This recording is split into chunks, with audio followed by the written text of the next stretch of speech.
Hello and welcome to the Velveteen Lounge.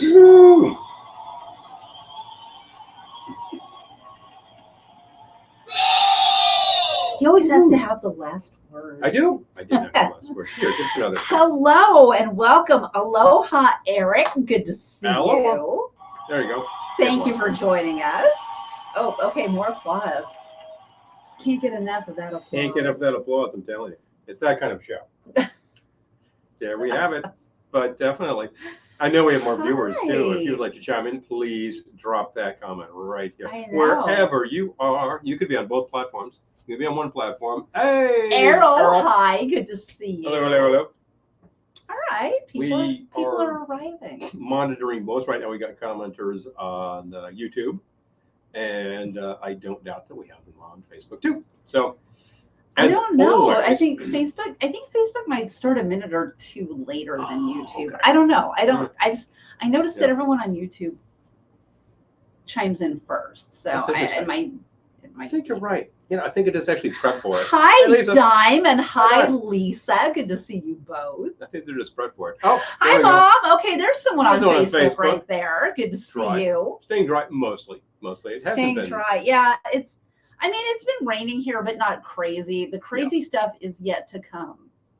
The craze is yet to come, and babe, won't it be fine? Yeah, so I tell you, we've had the craze. Good times. It was wicked last Saturday when we were in the midst of a carnival, like halfway through. It's like, is it gonna? Yeah, it really opened up, and it really kicked the rest of the party. I got to tell you, oh boy. And then it was like what? Gale force winds were blowing down trees and flooding, and we were trying to get somewhere. And we said, I don't think we're going to get any of that. So we turned around, went home, and found a libation and fell asleep. And I'm like, that's what I wanted to be. Hi, Leslie. Good to see you. Hey, Thank you for joining us. Yes, I'm seeing you. Hi, Julie. Good to see you. Glad to see you. Yay. Okay, now we're seeing more people. Oh, thank you. Julie says we look especially far out tonight. Okay, so Mercury's in retrograde, so we decided to dress for the occasion. Which is my sound? Oh, here we go. There we go. Sound effect for a vacation. Yeah, Mercury retrograde. Always have Mr. T in your pocket, but definitely. Dime. Whoops. Anyway, yes, Mercury's in retrograde, and I think Hurricane Debbie is headed our way, or is it Tropical Storm Debbie? I don't know. It's one of those things. Wherever Deborah is right now is doing some damage, and it's like cool it. On her way up the coast, that's where she cannot help these things. It's a drag. So we always get like the tail end of that, and when Miami is getting whacked, we will have wicked winds and weather, and it's like just traveling right up. Thanks, big fun. Gotta say. Anyway, And how is everyone this evening? I hope that you're not in the path of any storm. We got our choice here. Is she Debbie Downer? Julie, you just made up my mind for me because I was thinking of making a drink tonight and calling it Debbie Downer. There you go. You just named it. Okay, I'm gonna that's gonna be my second drink, Debbie Downer. Hurricane Deborah Gibson is trying to shake our love. Funny story. I could have had like $8 tickets to see Deborah Gibson recently, and recently. Like a couple of weeks ago. Oh, why didn't we? We were busy. Oh, okay. One of my unions they call it a ticket portal, where you can go buy tickets, cheap seats to things, and one of them was Pay for the House. Deborah Gibson. Yeah. But anyway, we missed Deborah, but I think she's from around New York, so we'll probably get the opportunity again. She is actually. She's from Long Island, I believe. Long Island. She's from Long Island. She's a Long Island girl.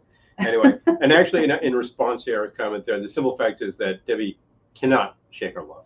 So there we go. So boom. Hi, Peter. Good to see you. So anybody, speaking of these artists from the 80s, anybody seen such artists recently? We discussed such things past few years on this show because we've seen a couple of big artists in big venues. And we've heard about a lot of groups coming around.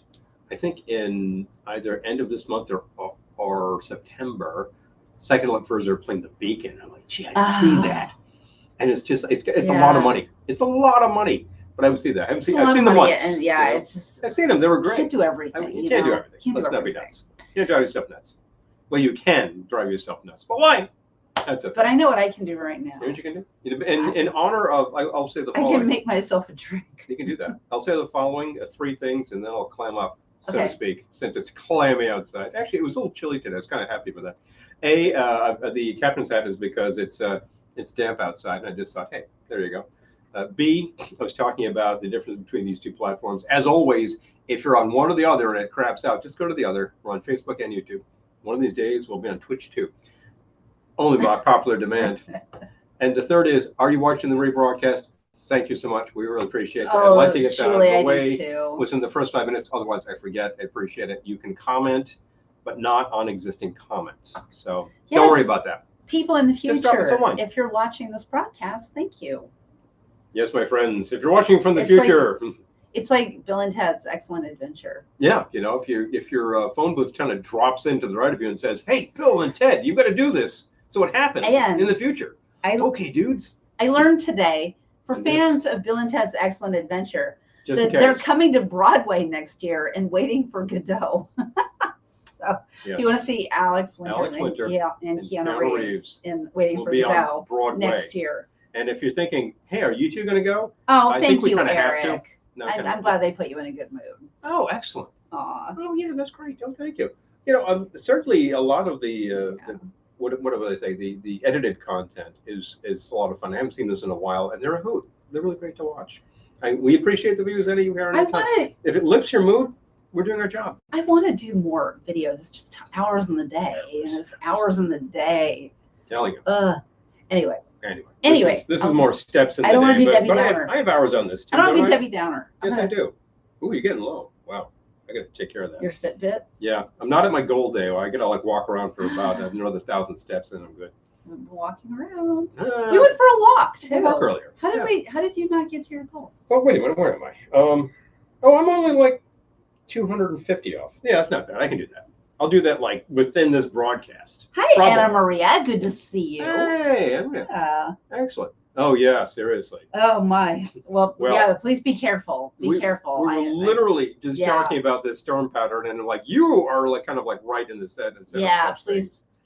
So be careful. Take care of. Hope you've got plans and plans if the electricity does disappear. Got that. Well, your phone is always a light. We've had power go out here within a party. And I found a bunch of those battery up lights and hung them all over the place, and then realized, hey, the music's off. What am I going to do? I found the battery up turntable. We were working at a carnival last Saturday when the thunderstorm came, and we just ended up staying in our tents, which, when I think about it now, is hella unsafe. Was that the best idea? But we didn't have any direction as to where to go. No. So I just stood out there in the thunderstorm and hoped the lightning didn't strike me. Hope we're good. Anyway. You have a I digress. I have a drink to make. Okay, so. Would you like me to ice you? Please. Thank you. I mean, put ice in the shaker. That's what I mean. Please don't ice me. Okay, so in honor of Mercury retrograde, and also, this has nothing to do with Mercury, by the way. No, not mercurial. And storms and whatnot. I named a drink after someone we know who's very chaotic.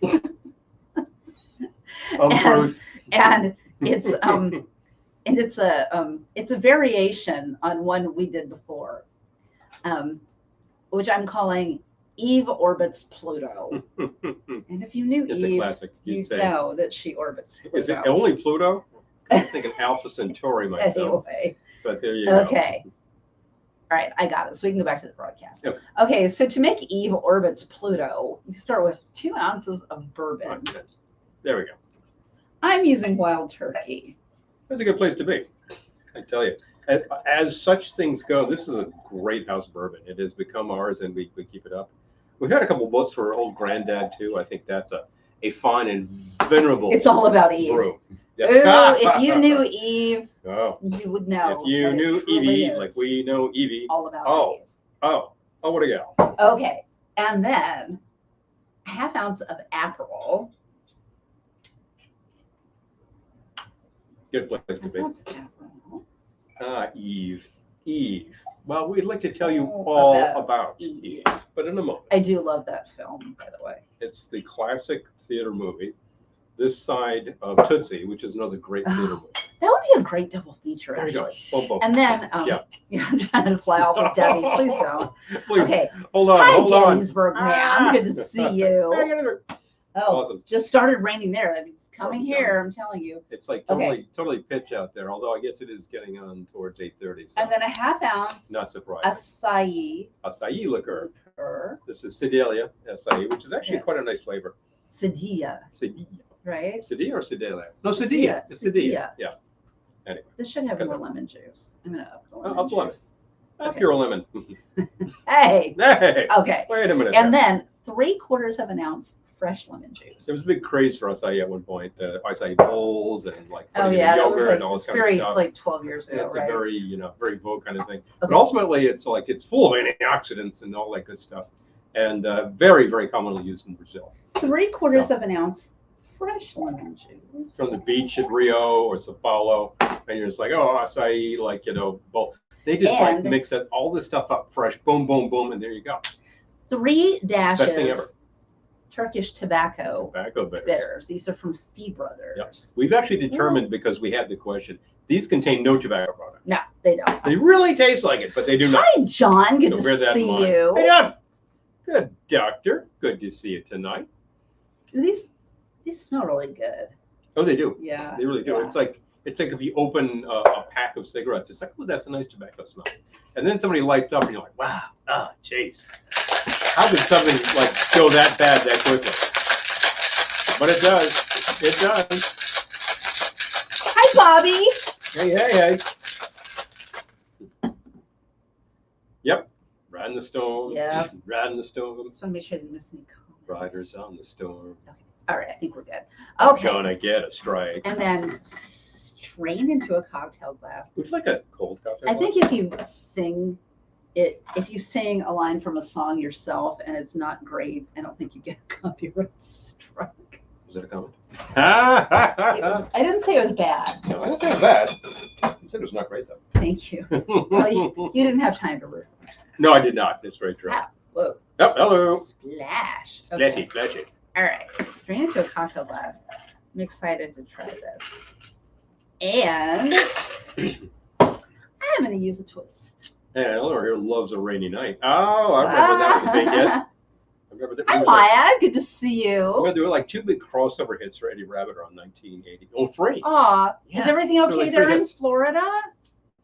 Oh, yeah. What's going on? The storm. Are you all right? It's going on. I don't know what got missed and what got hit, and haven't really heard. Ooh, I love this. I'm going to try that. So what happens if I sing along in Ubby-Dubby is I trip over myself because my tongue will be hanging out. Oh, Lisa, I know. My mom says that too. She loves the rain while she's sleeping. Yeah. Well, if you're getting the noise, that's very specific and it's good. It's very good. I think a nice storm definitely puts me in the mood. Even electricity it'll wake me up a bit, but it just calms the nerves ultimately. And I think that having the window open and a breeze going, it's a good thing. I didn't mean to make it sound like you are not a good singer. No. I kid. Great singer. I kid because it's the nature of these things. They're not going to get a copyright strike. They can't understand what you're saying. It's like, yeah, probably not. Hi, Mikhail. No. Good to see you. It is you too. Definitely. I'll watch storms on YouTube to relax. All right.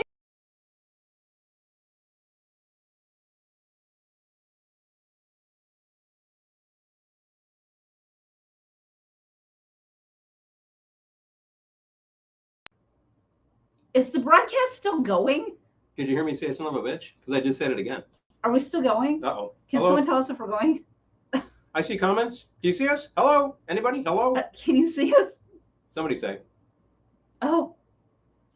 I swear, all I did was touch there we go. Okay. He went to clean the computer and he killed them. Is this what I get for keeping the place clean? Don't clean. Jeez. I'm not going to clean. Forget it. Leave it sticky. Oh, good.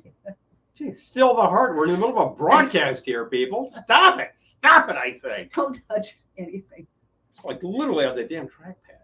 well, why is that so sensitive anyway? It's like on the phone, I hit it and suddenly it's like whipping all over the place. I'm like, will you please? I don't know. I need to install something with like big, heavy touch buttons. So like, you know, you have to use a lot of effort to make that happen. You need like a, Debbie took you out early. I know, right? Yeah. We need like a little cage. Boom. Or something. So yeah, Anna Maria is actually concerned about flying away, but it's actually we who flew away. Oh. The computer's like a kitty cat. Oh, exactly. Man. Oh, just don't touch anything. I guess I'm not touching anything. You know, leave it sticky. Forget it. Oh, you should see the stuff I find on this after. Yeah. After a broadcast. Really should throw this into a bath. That's very true. Okay, so it's just a few seconds. Yeah, we were out for a few seconds when he killed it. I can deal with a few seconds, like half an hour, or like doesn't go on at all. We've had that happen, and it's just like it's showtime. Okay, folks, it's showtime. No dice, no dice. Well, I guess I need something too now. Mercury retrograde. I think this one fits into a smaller. So, for those of you just joining us, I'm having a drink I've named Eve Orbits Pluto. 2 ounces of bourbon, a ½ ounce Aperol, ½ ounce acai liqueur, 3/4 of an ounce fresh lemon juice, 3 dashes D Brothers Turkish tobacco bitters. Shake with ice and strain into a cocktail glass. Yes. You know, this glass is a little dusty and a little spotty, so I gotta kind of take care of that. How am I gonna do that? Oh, how about with the Velveteen Lounge towel? Do you have yours? Some do. Some love them. It's got an excellent cotton side, which is totally absorbent, and the print side is polyester, so it actually captures a nice print. Oh, it's broadcasting. Reminds me of mimosas. Quiet, numbskulls. I'm broadcasting. Exactly. Yeah, seriously. Okay. All right. Did that. I have a fan here because it was so hot, but it was. I don't quite need it right now. Cracked all the windows this morning because it was like 63 out there, and I thought this is really good. It was nice. And then we get to the end of the day, it's just kind of sweaty because it's getting all moist, and it's like, okay, fine. Hi, Jamie. Good to see you. Hello, North Carolina. Oh, are you getting hit too? And Robbie, hi, good to see you. The correspondents down there are noting the weather's. Oh yeah, Jamie, how's the weather where you are? Yeah, it's going just. I don't know where the storm is right now. Taking a look up there. But anyway. Shut up, you're not going to have the broadcast. Everyone is safe. Anyway, so I need to do a thing, and I actually found a drink in the Bartender's Guide by Trader Vic, a classic volume, absolutely. This was 1947, the second book that Vic did. First one is the book of food and drink, which does have drinks in it, of course. And food. I found a little something here called Cloudy with Showers cocktail. I thought, perfect, there we go. And then I said, oh yeah, how about the Damn the Weather? That's the same. Oh, be safe, Jamie. Oh, please, absolutely. I found Damn the Weather. I'm like, that's the same drink. And We've made that before. And then there's something called Weather Be Damned, and it says, find Damn the Weather. I'm like, so you put the same drink there 3 times? Just keep changing the name. That doesn't sound like anybody. I know. You know, Vic himself said this is all mumbo jumbo. He's right. Anyway, Cloudy with Showers, ounce and a half of gin. Get me a shaker. Somebody get me a cheeseburger.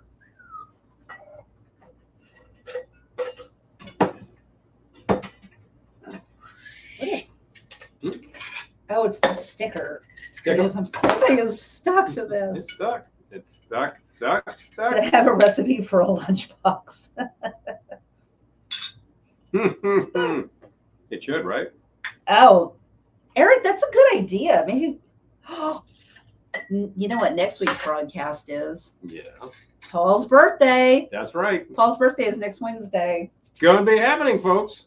It's about time. But Eric, I like that idea for after Paul's birthday. Yeah, right. Not that we won't have comfort food and drink during Paul's birthday, but I'm thinking I like that idea for the week after. We haven't done something on the couch in a hot minute.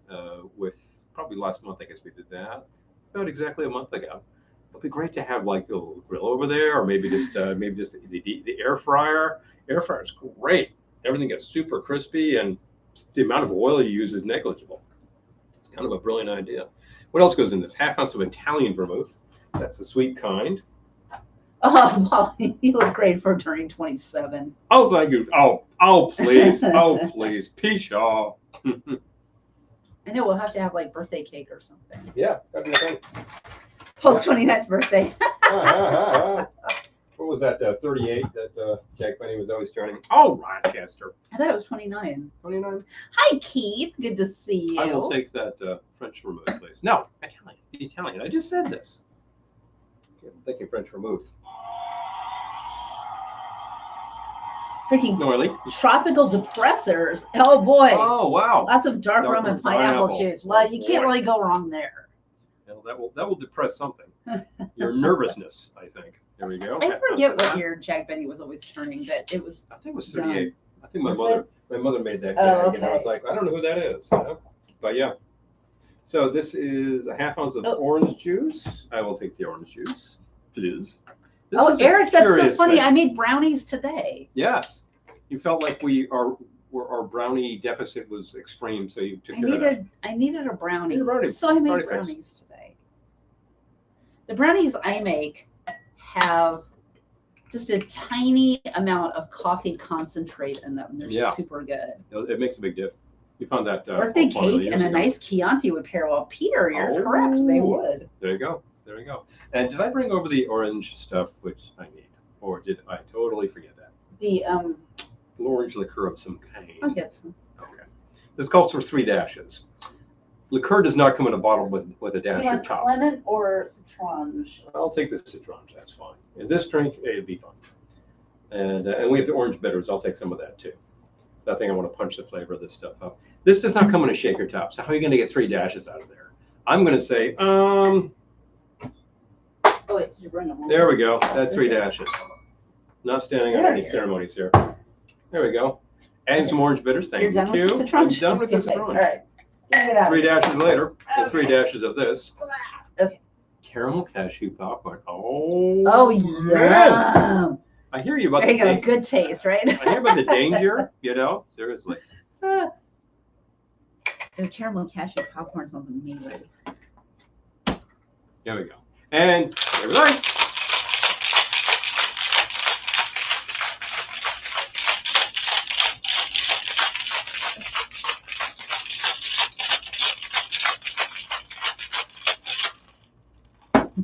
And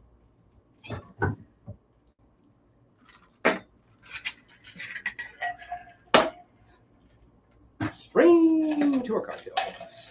No, plain brownies are funny brownies. Oh my gosh, Lisa, it's so funny you would say that because that. I think we told the story last week of how we ended up with some substance. With some weed. Neither of us smokes it, but we ended up with some weed. And then we were like, I don't know, should we use it in baked goods? What are we doing with it? That's not bad. I might take your advice, but you tell me where we're going with that. Because I'm getting like some bitterness off of the vermouth.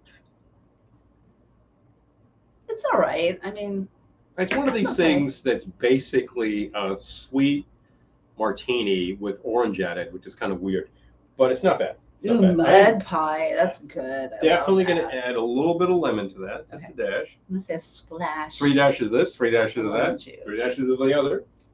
Boom, boom, boom. I'm going to say splash. Splash of lemon juice. I think it will improve it. I am right. And there we go. I can drink that. Would I make that again and again? I don't know. But I thought it was interesting that we got 3 different weather-related names, and they're basically all the same damn cocktail. So I said, yeah, let's go with that. I feel like it's a fair amount of work for a drink that's just okay. Yeah, well, that's the problem. I mean, it's not bad. Like it might need another note, but I'm not going to. Kind of okay. I'm not going to like bust my hump about that kind of thing. So. Hey, I'm not going to bust my hump. Bust my hump over here. You got to bust your hump. He's busting my hump. Got to bust your hump. The real question about brownies, edge piece or centerpiece? I can see the beauty of both. I know that sounds like a cop-out. I had an edge piece earlier. Yeah, you did. You went right for the edge. Yeah. Well, you got to start somewhere. It was good. It was good. Some people are like, oh, crust. And I'm like, it's like on pizza. People who leave the crust behind. Come on, this is good stuff. Gettysburg, ma'am. It was only because it's a little cool here today. So I started the oven. But yeah, it's oven was not bad today. Recently, it's been really pretty beastly for such things, of course. Getting votes for the edge. Yeah, I'm good with edge. You get that. It's just like it's like if you have ribs where you've got like that bit with all the burnt bits. The burnt ends. That's a big thing. People will like line up to get them, and there's a limited amount because you've just got like that edge piece of the brisket. Once you're done, you're done. You got to get there early. Telling you. And what else? Well, let's talk about pizza. People who leave the crust behind. I'm like, what? That's good stuff. It's good bread.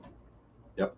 Edge up until it's hard to bite. That's no fun. I love it. Truth be told. Yeah. Truth be told. Yep. Also, there's a notation about hanging back on beer making. It's too darn hot. Too darn hot. I think you could blow a gasket with that, and by that I mean you could blow a gasket. It's very rare in August that it's cool enough to have the oven on.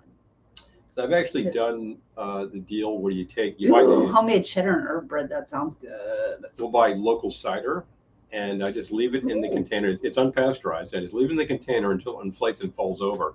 And you got to be careful when you open it up because it was really hot. That yeast goes crazy. Brownie corner. So, good one. Oh, yeah. I know, right? Cheddar and herb bread. That sounds so good. That's sounding awesome. That sounded great. It does. We actually had some tomato soup just earlier today, and that was really, really great. Hadn't it been ages? You just whipped that up just I did. Like that. Like that. Like that. And that would go really great with cheddar and herb bread. Just saying. Oh, See? Yeah, it would. Making everybody hungry over here. Ha, ha, ha, ha. Yeah, no need. Okay, there you go. Oh, that would be great. I would love to get the recipe. Thank you. Yeah. If you've got that handy, you want to drop it right here. Please. We have a bunch of bakers. I don't think she can do that kind of thing. I don't think she can drop it here, but yeah. But she can. No, they can't do like an image. But okay, but you could do like the Velveteen Lounge VIP room, for example. Well, you could definitely drop it on Facebook. Yeah. If you just wanted to send it to us, we could drop it there too. But yeah, whatever.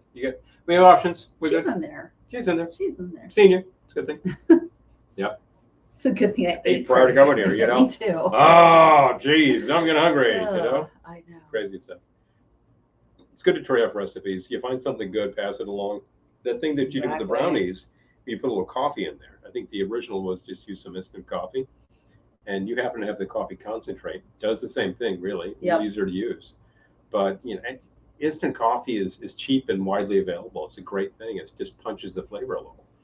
It's like the recipe calls for you to dissolve a teaspoon of instant coffee in a teaspoon of boiling water. Mm-hmm.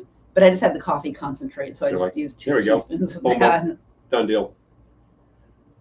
Oh, Velvet Recipe Swap Group. I love that idea. There you go. Yeah. Let them rip. We find fantastic recipes all the time. You have a vast collection of vintage cookbooks. A lot of those pamphlets from the 50s, and then a ton of just big, thick cookbooks. Oh, Peter, you're right. Peter says tomato soup and some Chicago-style dogs would be excellent together. Yeah. They would. Yeah, that's a great thing. That'd be a great combo. That's a fantastic thing. Oh, use coffee and beer making. Good in stouts, I bet. Oh, yeah. But of course, coffee stout, I think, is a classic thing. Mm-hmm. I remember there was one from Jamaica called Dragon, which I think had coffee in it. It was really dark and really heavy.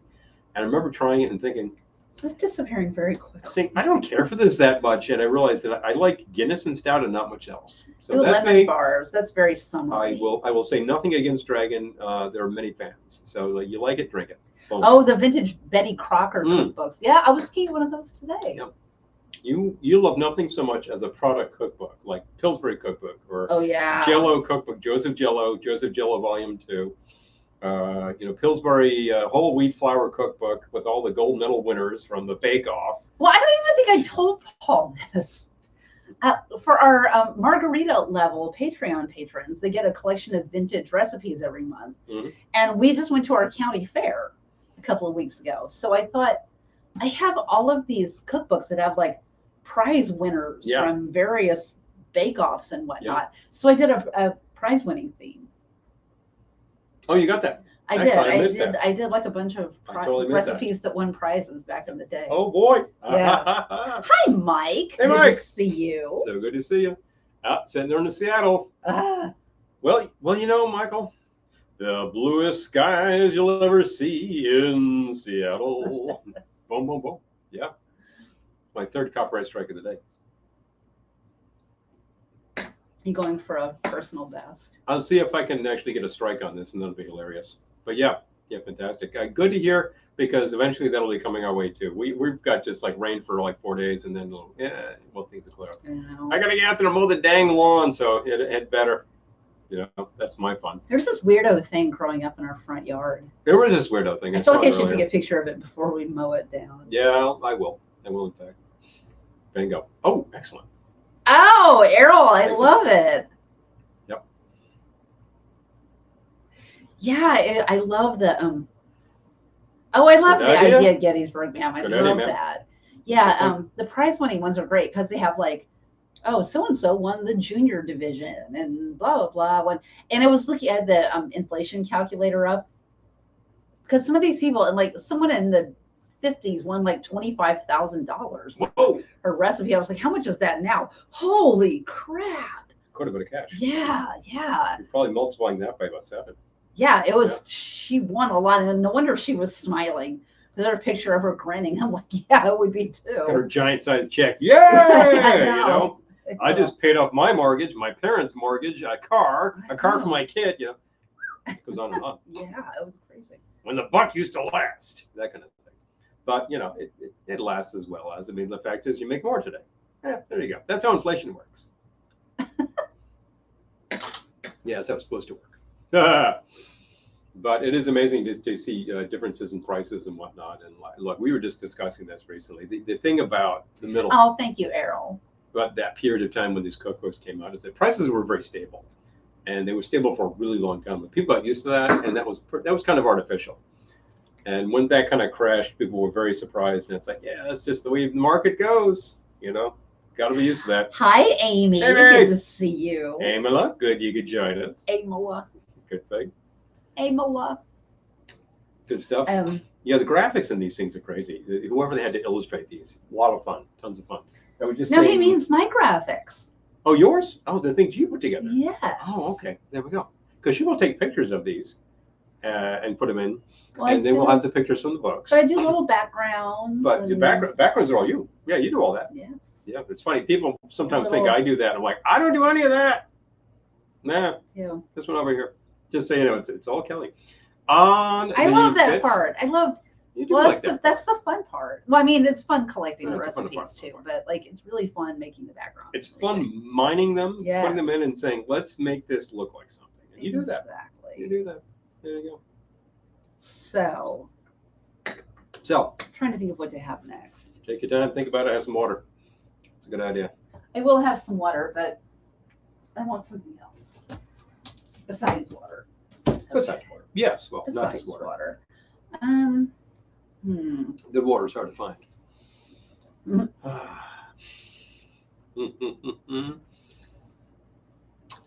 Well, there's lots of options, and of course, you've been looking at them recently. And I got a whole book behind me in case you need some inspiration.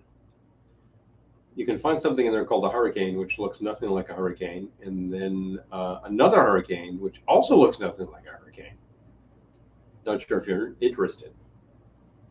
I think you read those off to me today, and I said no. I don't think I did. Really? Let's see what's up. Let's see. Because these things actually, I believe, predate the hurricane. I drained that cocktail really quickly. I'm not going to lie. Yeah, well, it was not that big, ultimately. These predate the Pat O'Brien's hurricane, I believe. Okay. Yeah, there's two of them. 140. Let's check that out.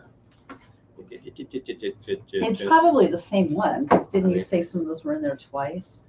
It is not, because I checked it, but I did find out that Damn the Weather and Weather Be Damned, same drink. All right, Eric, let's see what's in this. Cloudy with showers is what I just made before. Yes. Same thing as Damn the Weather. It's amazing. You put a different name on it, same damn thing. Hurricane is, oh no, this was the same drink. Yeah. Oh, this looks awful. Yeah, gin, whiskey, creme de menthe. Yes. Oh, yeah, you read that to me. Oh. And juice of 2 lemons. That's a huge hit of lemon juice, a tiny amount of liqueur, and it's mint. And then gin and whiskey. What the hell is going on with this thing? Spine thinking about this. This is terrible. And the amount of gin whiskey, creme de menthe, and lemon. Half ounce of gin, half ounce of whiskey. Look. This is this weird, imbalanced monstrosity. Why is this even in here? Jeez. Oh, the packages of French cookies at the local store. Do you know what they're called, Peter? Oh, yeah, yeah. Huh. Okay. Interesting. Let's see. I have to see about that. Anyway. Sounds as terrible as a hurricane. That does sound really bad. Let's see. We can do something with rum. Did you bring in rum? I did not bring in rum. I thought we had some over there, but I forget. I'll go check it out. Go foraging for rum. Perhaps that's. I'm gonna glom the layout. So Eric is actually tempted on another coffee rum. Well, you know, that's an interesting concept. We actually have some coffee rum out there, and recently I used it because one of our correspondents needed some repairs on his hi-fi, and I fixed it 10, 12 years ago, and everything was totally kosher. It was excellent for years, and then he's getting some noise again. I'm like, okay, I'll check it out. I'm like, okay, that's a different part failing, so we had to get it out of there. That's one of those big can caps for all of you electronics technicians, and you figure that out. And I decided to make Mr. Belly High, which calls for coffee branding, and I'm like, I don't have it, I'm not going to get it, although it's easily found in Maine, but I did have coffee rum. You know what the hell's the difference? It worked just great. Yeah. And we have one big thumbs down for a creme de menthe from Lisa. Not a fan. Yeah. I don't know whether you had some as a kid and you said you had some as a teenager and it was too much, and then you said. Children are fans of that, actually. I used to enjoy it, and I probably still enjoy it in a grasshopper. It's an excellent little dessert drink. It's not something you repeat. Okay. But have one, and that's great. Yeah. Have a plan. Peter says have a Coach Ron. So Amy was asking about what's the monstrosity concoction. This was Hurricane from the Bartender's Guide by Turtle. Not a hurricane like you would get. Not the hurricane that you're used to. This is like a terrible, terrible combination. Way too much lemon, a little bit of creme de menthe, and then what did I say? Whiskey. And gin and whiskey. Gin and whiskey. What the hell's up with this thing? I mean, those and it's from Trader Vic. You just have to totally wrong. You just have to imagine that, like. Yeah.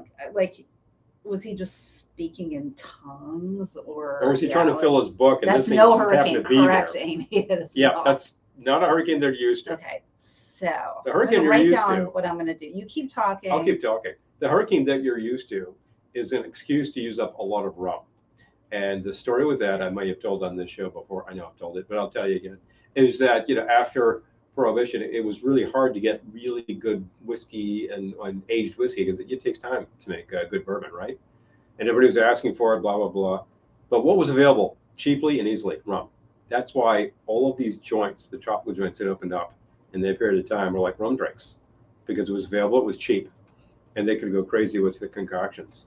But O'Brien's is up in New Orleans, and like, what's the easiest thing they can get? Rum. And they're trying for like gin and scotch and all this kind of thing. And the distributor apparently tells them, yeah, I'll get you a good deal on that, but you got to take 3 cases of rum. So they have this huge surplus of rum nobody wants. What does O'Brien do? Come up with a rum drink that uses a lot of rum and a couple of like, sweet things. And it's actually really tasty and it goes down really quickly. So you know what? People would have a few of those and then stagger home. So O'Brien was onto something. Get rid of your surplus rum, right? It's still a good drink. All right. You can buy the premix, and I think, yeah, just make it from scratch. You'll be happy. Fresh juice, all that kind of stuff. All right. I haven't named this yet. It's a thing. Right now, it's drinky 4. Okay. Oh, wait. Oh, boy. Okay. Oh, geez. Hold on. Here. Gotta catch up. Gotta catch up. There you go, right there. Okay, yep. Well, that's... oh, dying. I'm sorry. Jeez. Yeah, my back's been kind of bugging me lately. I think you said yours have been twinging. For Pete's sake, aches and pains, people, aches and pains. Oh my gosh, what is with all the back pain? No big surprise, and with the weather being like it is, I'm not surprised if, like, in my. I mean, us, not you, Dime. But I'm really trying my damnedest. I'm really trying to do 60-second plank every day and a couple of good forward bends, a little yoga, a little Pilates. Okay. Came up at work the other day. People were talking Pilates, and I was like, excellent idea. Alignment. Dime, I'm so sorry. Alignment. You're not. I was at the by the way, today I was working at the standing desk, which is. We're standing at it. Oh, I'm standing at my desk. This is it. This is my work desk. Isn't this great? So people think, what do you drink all day? No, I have to get work done. Jeez, after hours. This is after hours. We're good. It ruined the ice cream. Oh, Lisa. Oh, jeez. Oh, Briars. Oh. Okay, so. Oh, jeez. All right, I started with 2 ounces of dark Jamaican rum, and I'm going to do a 1/2 ounce acai liqueur. It's still good stuff, actually. Oh, let's talk about the creme de menthe on the ice cream. I remember getting that in places. It was always so fancy. And I liked because it was so green. It was so green. Yeah, it was usually extremely green, like leprechaun green. You probably noticed I'm a big fan of color, so it's like, ooh, it's bright green. Boy, you know. Okay. And then you try, and you're like, yeah, not a big fan of mint. I mean, I've had a mint julep. I've made mint julep. Not my go-to. Okay. Honestly. So this was I'll make you one if you want. 2 ounces dark Jamaican rum, 1/2 ounce acai liqueur. I'm going to do a dash of ginger liqueur. Just a dash. A dash. Just a touch. And then a 1/2 ounce. Well, that was good. Fresh lemon juice.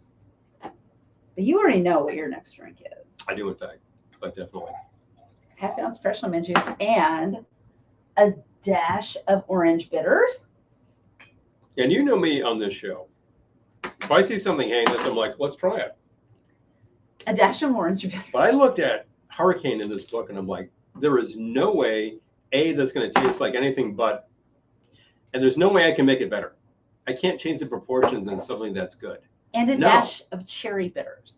I mean, my second drink, I'll tell you, this is actually one where you change the proportions. I think it approves. Okay. Okay. Amy doesn't like the juleps either. I mean, I'll put it this way. It's okay. You got to use a really high quality bourbon. It can't be like bottom shelf junk. It can't be blended, really insipid stuff. I try to avoid the bottom shelf junk. You kind of do, don't you? Use sugar syrup, if anything, bruise the mint, blah, blah, blah. And still, it's just like, hey, it's minty whiskey. I don't know who thought that was a good idea, but of course, it's a classic, so who am I to argue? I'm not arguing. I'm going to get rid of this, though. Do you need anything else to go? Minty whiskey. Minty whiskey. Oh, yeah, we got a bunch of stuff to go. Oh, I'll take that. I'll take one shaker anyway, out of your way. Okay, you take this. I'll take this guy. You take this. I got a glass right here. Okay, take this. Thank you. Okay. All right. Shake with ice and strain into a cocktail glass. So we don't have any chilled glasses, right? We do. Bobby, you hear about the new corduroy pillow? It's making headlines everywhere. Oh, geez. That's a dad joke.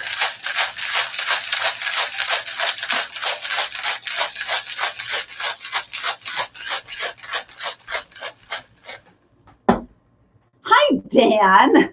Does it minty whiskey? Sounds like bad mouthwash. Yes, it does.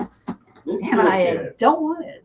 And I really don't like that. I really don't want it. Okay. Any other crazy people we can name drinks after?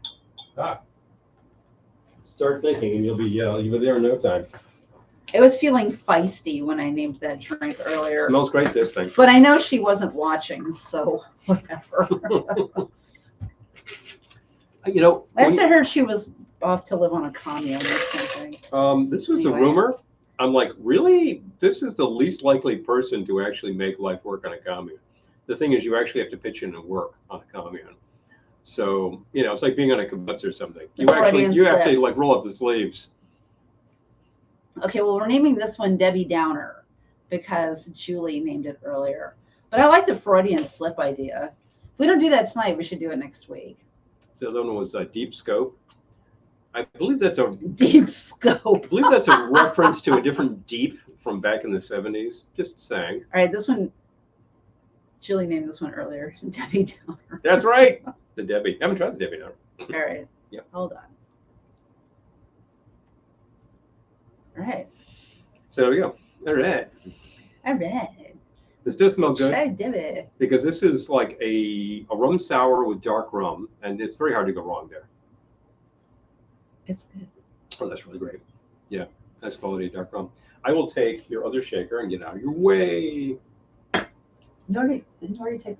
This is your other shaker. My other shaker. I was like, wait a minute, I've only made one other drink so far. I've only had one shaker. This is my shaker singular. Don't make me think I'm losing track of my drinks. What? Deep Scope, equal parts Rumpelmans and Jameson. This is okay. We had this discussion over breakfast.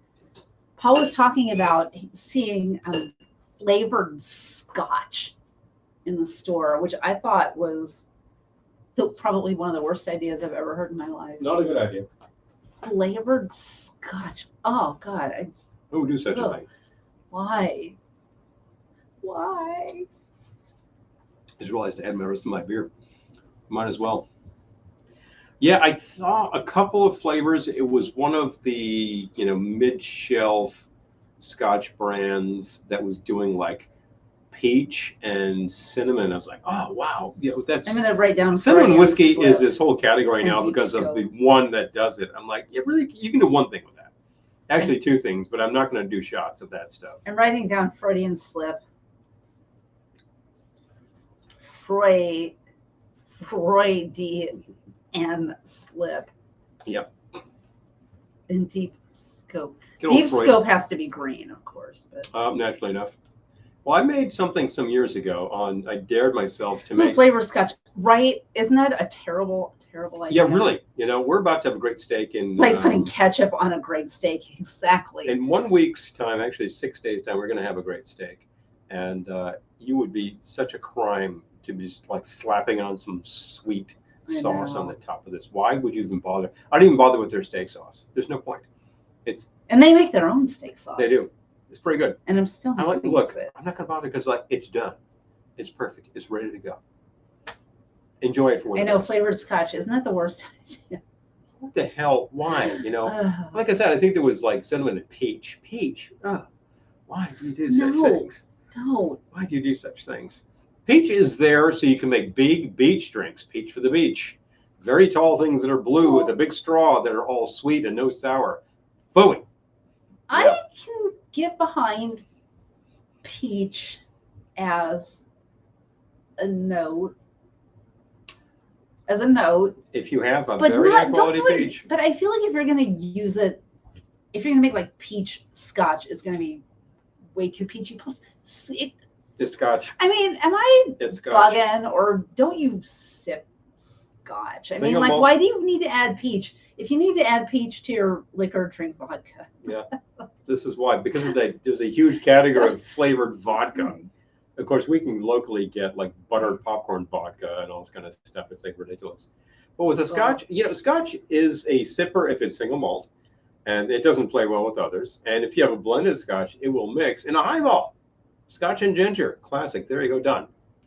Do you need to add all these other stuff? No. Jeez. No. Why did you do that? Don't do that. Yeah, there's a thing. Don't do that. So if you don't like scotch, don't drink scotch, but don't add peach to it. So I could try Miguel's suggestion there. I could try that. We'll see what's what. Well, I remember some years ago I kind of dared myself to make something that tasted exactly like Vic's Formula 44. Oh God. And I did, and it was the exact color too. Oh. And I wouldn't make it again. Amy says, I'm going to challenge you to make a drink called the Peachy Keen Queen. Peachy Keen Queen. All right, I'm adding it to the list. Amy, it's going on the list. I think we have some Giffard peach over there, so that's a reputable flavor. And we can make a nice sour. Peachy. And we might even find a slice of fresh peach to perch on the lip there. I suppose peaches might still be available somewhere. Otherwise, we'll just get the can of clean peaches and throw it in. There you go. Yes, there is. Yes, what would you add flavors to something that's aged? There's a dirty joke and there's cheese.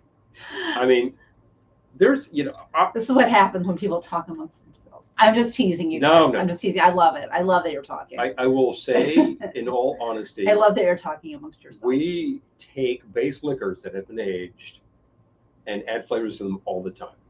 That's called mixing a drink. But why would you premix that? Is a very good point. That's the thing. And if it's actually aged a long time, where you're just like, oh, this is great as is, you're not going to mix anything in there.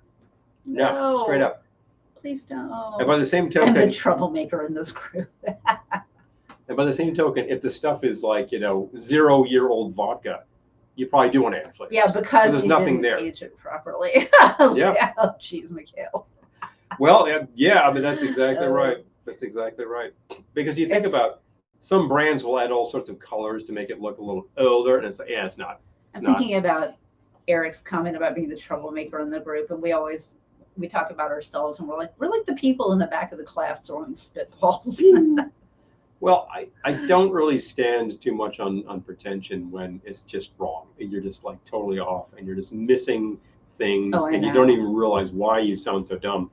I think we do stuff all the time that are dumb, and I say, this is idiotic. Prozac. Don't try this at home. And then we'll do something like this, which is just fantastic. I'm like, do this. Try this one out. This is a good idea. Don't try that at home. Try this at home. Try this at home. You know, just saying to all those, all the initiated and uninitiated, yeah, try this one. I just think that this was the conclusion I came to over breakfast. I think anything that's smoky, like Scotch or mezcal. Yeah. Or a very particular flavor like tequila, which I love.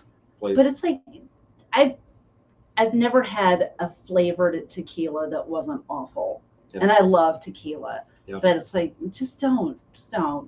Yeah. Bingo. So Bill, yeah, you've got Hi Bill.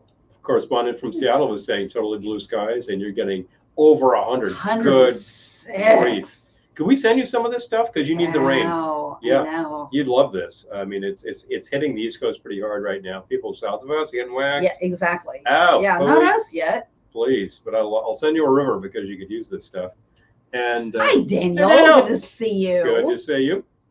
Actually, Daniel got us a bottle of flavored stuff at one point that was quite good, which was the I was just looking at that. The pickle whiskey. Pickle. Yeah, we still have some of that. Honestly, that was a good idea. That sounds, it sounds terrible in the face of it. You try it. But it wasn't Scotch. It wasn't Scotch. It was whiskey with pickle flavor. That's actually a pre-mixed pickleback. Yeah. Yeah. Seriously. Oh my gosh. Eric, is that a thing? Titles of little golden books that never made it. The little engine that could. I think I can. Oh my God, heart attack. Oh my God, the pain. That's Saturday night. Yeah, that's a gag. Anyway. Every time I see little golden books in the store, I just like burst into tears. Oh, jeez. All those. I'm like, it's so sweet. Well, it's like Little Toot, because these stories are all about these little guys trying really hard, and they're getting like tidal waves on them, and they can't take it. So now he hits the guy, and he's gonna crash, and then he like comes out ahead. Satellite, hi, good to see you. Little Toot gets shuffled aside the whole time. Oh, don't. Until only one tiny boat can save the day, and guess what? It's you, Toot. Oh my God, it's like Rudolph. Yeah. Yeah, even among misfits, you're misfits. I can't get through Rudolph without Can't get through Christmas. Bawling my eyes out because everyone's so mean to him. Oh, jeez. Yeah. Far away. It's like Casper. That's right. So kind to every living creature, and people treat him like crap. Crapster. I tell you. Well, Le Petit Écolier. Oh, Peter. Yes, I remember those. Yeah, I had those. Those are good. Oh, yeah. Le Petit Écolier. The little French school. Yeah. Oh, those are awesome. Those are good. I had a friend in college who loved those things, but really, it's just a little biscuit with totally enrobed in chocolate. Oh man, yeah, those are great. I think there's a couple good brands of those. I heard some Harold saying. I've heard some Dr. Seuss titles that never made it. Funny, but not Sunday school appropriate at all. Oh, did you ever hear Bob Mole's protest song? It's only a snippet, but it was awesome, and he was asking for help naming it. I have not. Okay, I haven't. I wrote a whole song in that vein. On the way back to the train, and then I spaced, and it's gone. Oh no, it's gone. But I remember the gist of it. I could probably kind of reconstruct it. Oh, Grandpa! Oh, jeez. Oh, jeez. Eric, you're in a fine mood tonight. I gotta say. You're in a fine mettle, Eric. It does make me laugh. Well, Bobby Even though I want to cry. Bobby had a good one. I got to scroll back and grab this. I'm going to be very careful. I don't take us off the broadcast again. Yeah, don't touch anything. I'm touching this as I speak, as a matter of fact. Do you want me to scroll? Let's see. Let me see. I hope he doesn't kill the broadcast. No, I've done this before. It's fine. You killed the broadcast. Yeah, well, I did that when I was swiping left and right. I was just doing that. And I was trying to clean it off. Why in the world did that actually do it? Where is this? Oh, for Pete's sake. All these Wait, things go back down. zip so fast. And no, I got to find this because now I'm totally spacing it. You're way too far up now. I am, it's true. Yeah. Here we go, folks. I'm just going to like ramble, and talk amongst yourselves. As people drop off the broadcast. Like boring. Know, yeah. Exactly. No, it's actually fascinating to watch me like scroll through these things, isn't it? I tell you. Blah, blah, blah, blah. What? Yeah, la, la, la, la, la, la. There's that comment and that thing. Oh, I totally missed it. Oh, wait, here we go. Oh, here we go. Oh, wait. The new kangaroo. You can really taste the hops. Was that it? Oh, yeah, I had that. That was really good stuff. Yeah, so I got to agree with you there. Definitely. Hey, wait a minute. Wait. Ever go in a room and forget what you went in for all the time? Please. Last night my neighbor told me to get out or he'll call the cops. I do that literally all the time. Paul killed the VL broadcast. So. My personal favorite. Why can't Mrs. Fork and Mr. Electrical Outlet be friends? Oh, no. You know, I remember Video killed the radio star and Paul killed the broadcast. He did earlier this evening. I did actually like he touched the wrong thing and killed the broadcast. 20 seconds it went out and then we got it back because for Pete's sake. But definitely. I remember a family moved into a neighborhood when I was a kid, and the father was this big gregarious guy, one of these guys with like very little hair but a huge beard kind of thing. He just looked like he belonged on a ship with this hat on. Okay. He had two small kids, and he told a story that the youngest one had this hilarious thing he did at one point where he would climb up on the dresser, unscrew the light bulb, put his finger in the socket, the electrified socket, zap, and he got knocked onto the bed, and he would sit there laughing, and he'd go up and do it again. I'm like, and this kid's still walking around? Okay. Kids. So many things I could say right now, but I'm not going to. Kids, what's the matter with kids today? Fourth copyright strike. Boom. But hilarious. I'm like, well, you know, if the kid survives it, then obviously it's hilarious, you know. But there you go. I never did that as a kid. I was never tempted to put something in the socket. I think I was warned. And then I started working with electronics, and it's like, okay, high voltage, and this is what's going to happen. And I was like, never going to touch that. Never going to. No. And if you're talking about like vacuum tubes, it's like, it's very high voltage. It's like 600 volts in there. Don't even do it. So, yeah. You're talking about walking into a room and forgetting something. You made me think of something hilarious and topical. Which you forgot? And I've completely forgotten again. We'll never know. We'll never hear. We'll never hear the hilarity. It'll come again. It'll come again. It'll come again. Hi, Colonel Keg. Good to see you. You know, well, we're talking about the forks and the electrical outlet. Fork and toasters. Well, people will do that because they're trying to get their toast out, and then they hit the element. The major problem with hitting the element is that it's a resistance coil, so you're hitting heat. And yeah, this is a problem. This is a real problem. And the thing about the fork and the electrical outlet is the fork is actually too wide for it. So what you really need is like a steak knife with a tiny tip where you can just go, you know, that's what you're talking about. Don't try this. Oh, I know what I was going to say. It's actually not that funny. Well, it was funny. No, what I was going to say is not that funny. Oh, okay. You're hilarious. So the carnival, we worked last Saturday when we were in the middle of a thunderstorm. Halfway through the whole thing and decided to deluge. Just standing out there in the field in the middle of the storm under our little tents, trying not to. I was also standing in the middle of the field while rumbling happened, and I thought this is not smart. Yes. So there were just kids like running around in the field through the storm, like just traipsing through, and you know, we're all screaming, "Get out of the rain!" And they're just like, "Why?" Whatever. And so, bless her, the woman in the tent next to me was trying to explain to them why they should not be out there in the middle of an electrical storm, but they could not have cared less. And their parents were nowhere to be found. Kids, I think Dan's still here and Errol's here. Kids, let's talk electrical potential. And then there was one who just decided he was going to start like doing pull-ups on the tent. The bars of the tent. Yeah, like not a good idea holding to start onto with. the metal. Stop that! Why? Don't do that when it's sunny outside. Yeah. First of all, the tent is a very light frame. Ignorance is bliss. Yeah. Yeah. They were blissful for sure. They were blissed out. Oh man. You'd be blissed out when you get hit by electricity. Whoopee.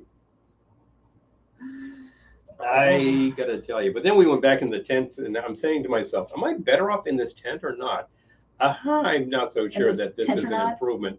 Tent or not? Am I better off in this tent or not? Isn't that like super not? No, I was just in my tent because I didn't know where else to go.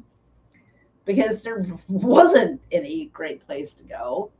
Just sitting under there thinking, hope I don't die.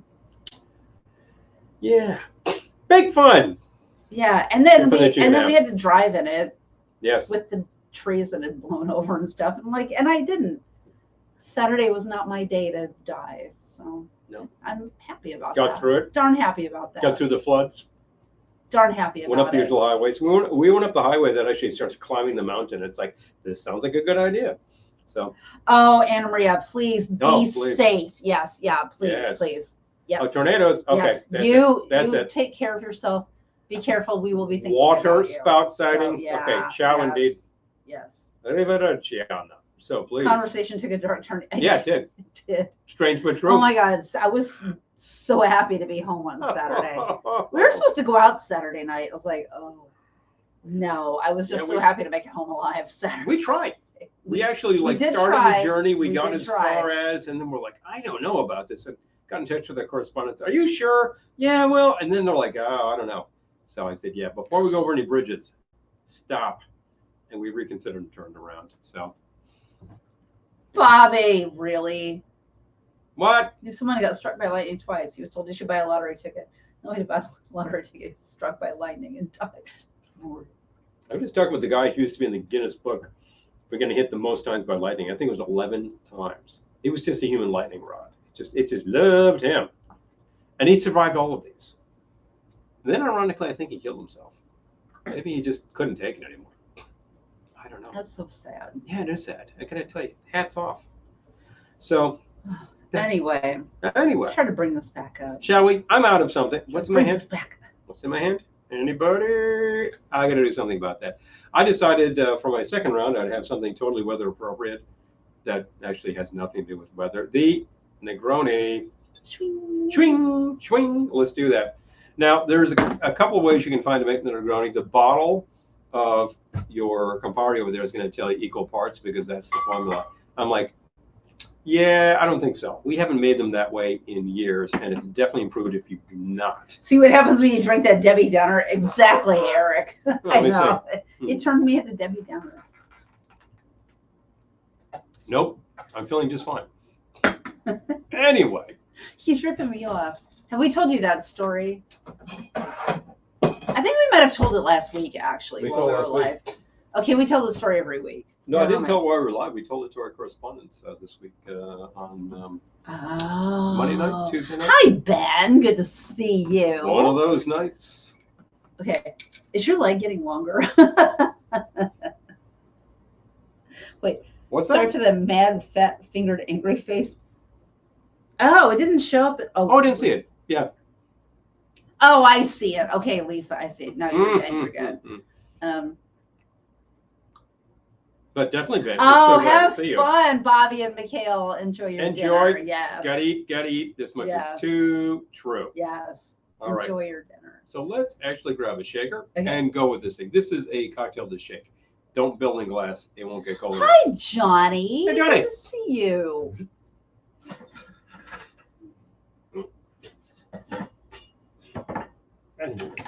Josie had to leave. Oh, she left to tear up her wine box. Well, Josie's got a wine box. It's got to be torn. Yes. Just saying. Exactly. That wine box is not going to tear itself. It won't last either. Oh my gosh, I was watching a movie last night that was really kind of terrible. Doesn't sound good. But it had its moments. It was called Drunk Parents with Alec Baldwin and Salma Hayek. And the wine box made me think of that because they fell on hard times. And she was in her bougie market. And she runs into someone she knows. It's like, she says, like, is that box of wine in your car? And she's like, oh, no, I'm juicing. That was one of the better lines in the film, by the way. All right. But so look, the normal way you make this is equal parts of everything. No, I don't think so. 2 ounces of your base, your gin. Use a good quality gin, please. Sitting above Kelly's out on the TV. Make this the way you would make any sour. 1/2 ounce of the Campari. That's plenty. Okay, that's plenty bitter. But we call this the Stanley Tucci Negroni because I remember during the pandemic, during lockdown, he was making videos on YouTube, and he made nothing else to do. This version of the Negroni, and all the cocktail people lost their minds. They're like, it's like, he doesn't know how to make Negroni. That's not a Negroni, and yeah, he was really? just like, can I just have it the way I like it? Bullshit. It's a Negroni. He makes it the right way. No. I'm with Stanley. That's it. I'll say that right here. But this is the way to make it. If you make it like according to like standard and like blah blah blah, this works just great. No, I mean when I have a Negroni in a bar, I have it out. It's usually fine. I always enjoy it, but this makes a better drink. But and Stanley was onto something. He was onto something, and he took a lot of flack, and I'm like, you cocktail people are just ignoring the fact that this works. He's not serving it to you. He's just making it for himself. Make a drink, damn it.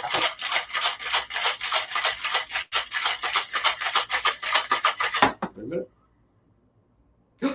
10K, baby. Oh, he got to his steps. Oh, thank heaven. My steps.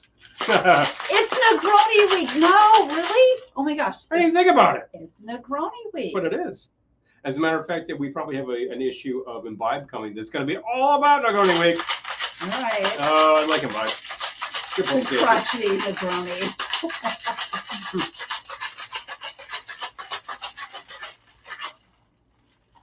And that's it. And that's it. Straight into a chilled cocktail. Yes. I think this could withstand a twist, couldn't it? Well, you're supposed to use an orange wheel, but whatever. Okay, whatever. I'll use a twist. And actually, isn't it supposed to be like a blood orange wheel or something? I don't remember. If I had blood oranges, I would wheel them. I do not remember. There we go. That's just right. I'm gonna try this. Oh, Amy says I got an email. I probably did too. It probably went into my junk. Yeah, it's in there.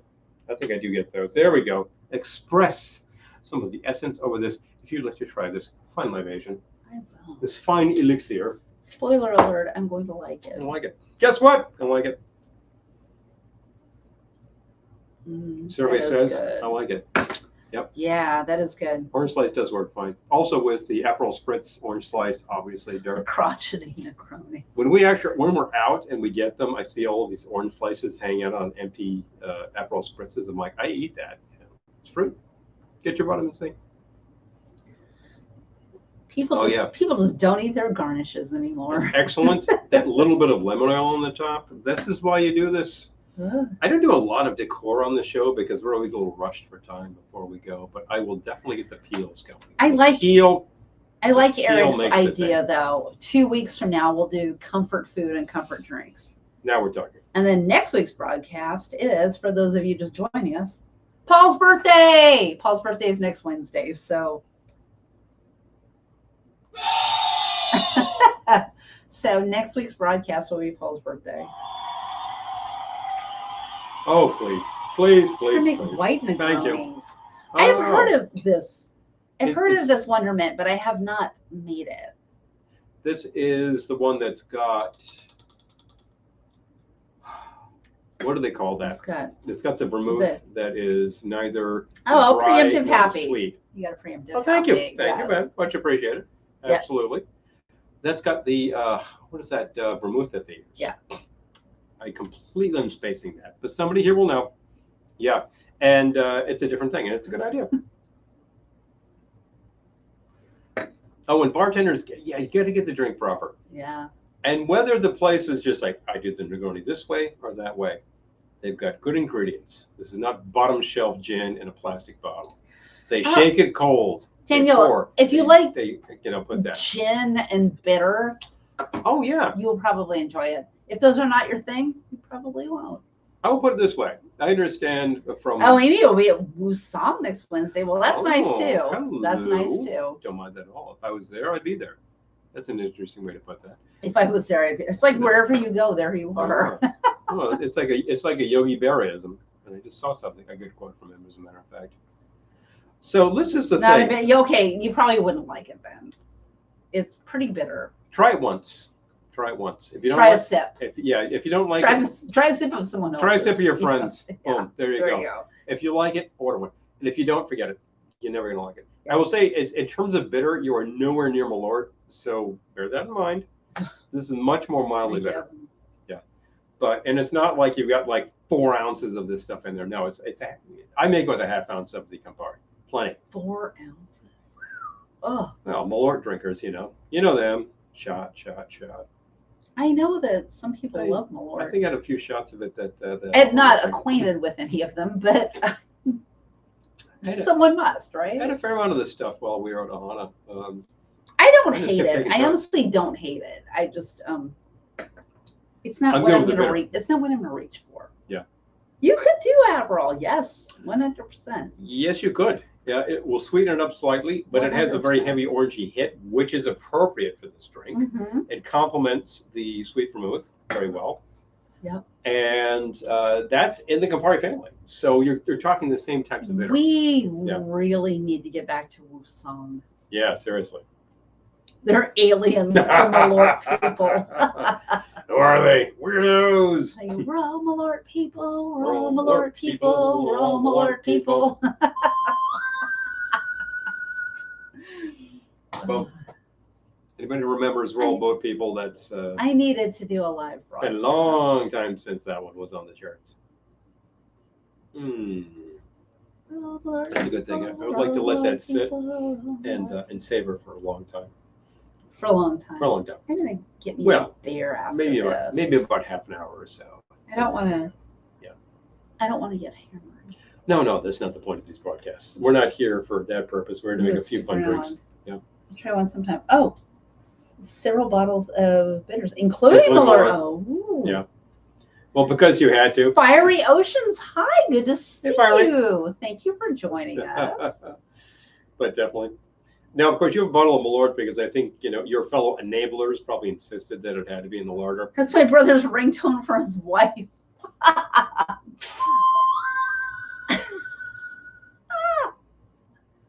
Big fun. Stop. Hammer time. Do. Can't touch this. I love it. 5th copyright strike of the day. I don't drink it. I just have it. I just have this stuff. Well, I feel like that's kind of a feather in your caps to have that in your bar. In the bar. Some people can look at that and be like, whoa. And then when you get somebody who's like, oh, hey, I've heard of that stuff, you'd be like, I'll pour you a shot. Oh. See who's daring, I just this is the second time tonight. I'm not trying to be funny. I got to chill up my spine thinking of a shot of Malort. Talking about the shot of Malort, huh? I have taken multiple of those at one time. Amy says I'm not a Malort person. Most are not. Yeah. Most are not. It's more of a dare. It's a biker bar dare is what it is than a drink. It's very important to note that. Hydraulic hammer. The hydraulic hammer.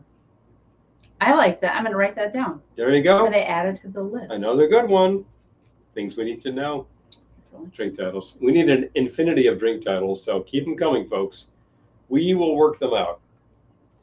I think we need to kind of do we need to do a sourcing trip and check out some new liqueurs and perhaps some eau de vie and things like that.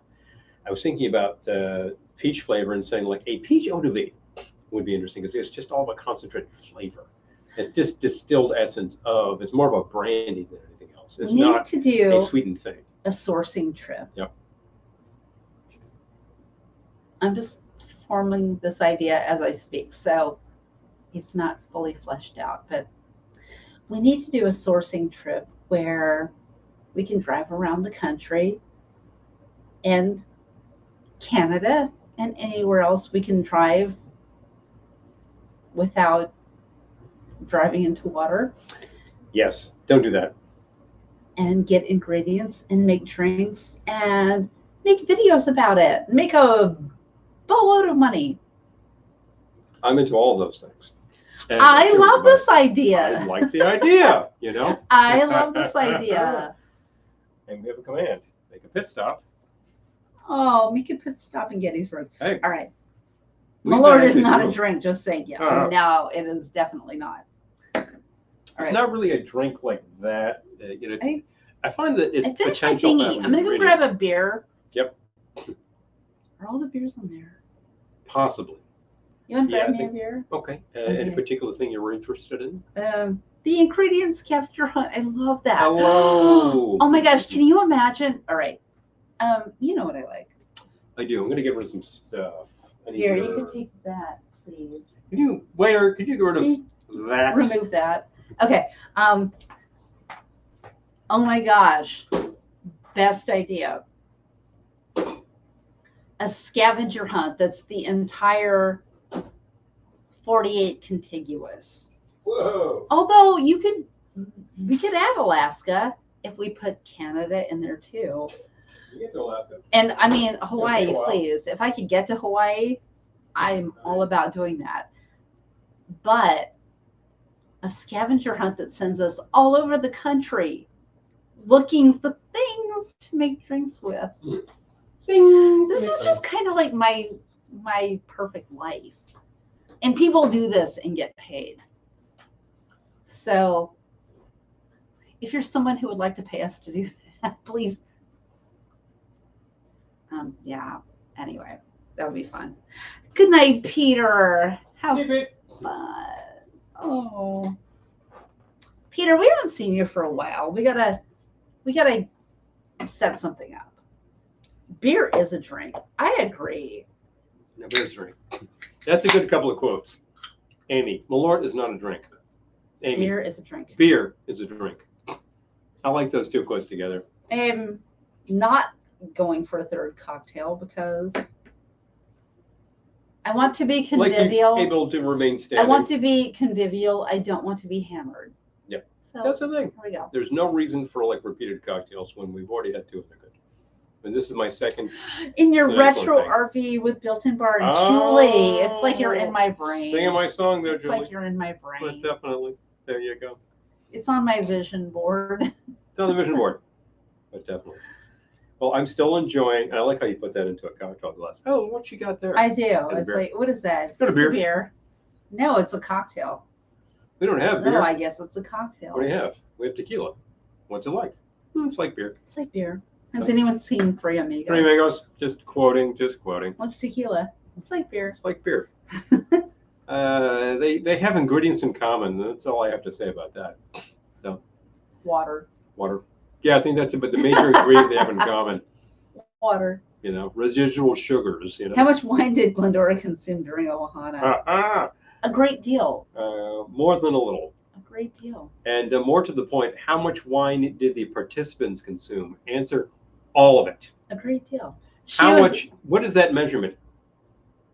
Glendora was only there. 15 liters. A cockatiel. 15 liters. Cockatiel. Glendora was only there on Friday. Yeah, she kind of zipped in and zipped out. She drank a lot of drank her fair share of wine. So did the people who were dancing around, I tell you. Sid showed up too. Wasn't that great? Oh, okay. Yep. This is a kind of great. Sid showed up, and he was selling the Glendora wine glass. Still have some. Anybody interested? Let us know. These are for sale. Although Paul was not Paul. Uncle Sid was shameless during the crawl. Oh, hey, he's a good salesman. He's just like, no, we got stuff to move. Boom, boom, boom. Gotta love the guy. I love people who are shameless. I strive to be shameless. You know, let it rip. We're just telling you. How much wine? Just enough. Just the right amount. Glendora does remember shutting the evening down. I will say that. Which was about 2 a.m, wasn't it? Yes, she does remember shutting down, but it was good a grief. But that evening flew by. That evening flew by the way our wedding flew by. It was like going down. Our wedding, we get married at 2:00 in the afternoon, and then it seems like ceremony, yada yada yada. Okay, time to leave for the honeymoon, and that was at 11:00 at night. And it's like, well, what happened in the intervening time? I remember. I remember. Really, I remember we got married. Yep. We did our dance, our first dance that we had rehearsed. We did that. And then I basically remember Christy bringing me food. She's like, here, eat. So she brought me food. One of your gals is definitely going to do that for you. Yes, Christy brought me food to make sure I ate. And then I remember looking out the window of your mother's house and seeing everyone trance dancing to Save a Prayer. I didn't bring it, but it suddenly happened to be there. And then it was time to leave. What can I say? And then it was time to leave at 11 o'clock at night. And that's really my memories of my wedding. Like the major points. We get married. We danced. Christy brought me food. People were dancing to Save a Prayer, and then we left. Well, as Amy says, apparently we got married in a fever. Which? Hotter than a pepper sprout. We got married in a fever. Hotter than a pepper sprout. So the question from Ma'am, ultimate birthday cake. For me, oh, yeah. I think I know what you're going to say, but say it, and I'll tell you if I was right. There's a couple that I would go for anytime, but you know something? Any day of the week, I am happy with a carrot cake. I knew you would say that. Yeah, she's made me one. You know, carrot cake with the standard frosting. It's the cream cheese frosting. It's a great thing. I'll make sure you have a carrot cake. I can't swear. Well, I will make it myself. These things could happen. The thing I don't care for is that white cake that people do with the sugary frosting. Whatever. I just like the frosting. If you're gonna do that, just standard give me the wedding frosting. cake is like this, and I'm like, oh man. Don't even bake it. Our wedding cake, they asked us what we wanted, and it's like, oh, we could have choice. Let's see. And it was just like a coffee layer. No, it was. I think it was like, yeah, coffee layer with raspberry between it, and then another layer with like a different flavor between it, and the whole frosting on the outside was the ganache. That was actually really great. People loved it. It looked awesome. It was very cool. We came, we saw, we kicked its ass. You know? Boom.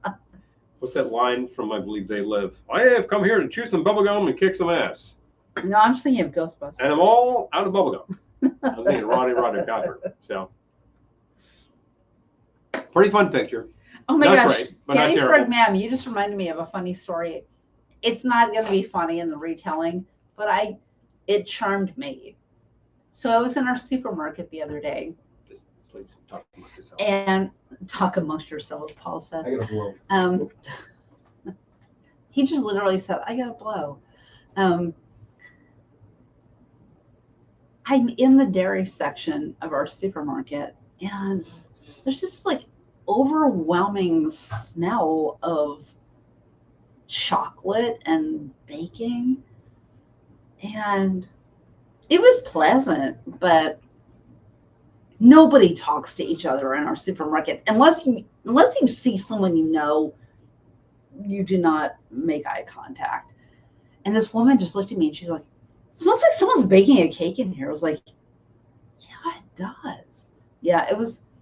I don't know. I feel like they bake cakes all the time. There's a bakery, but that day it just wafted out into the market. Quoting Ghostbusters, yes. Oh, it's from They Live. It's from. Oh, okay. I just remember. Yeah, they came. It kicked its ass. Yes, we came. We saw. We kicked its ass.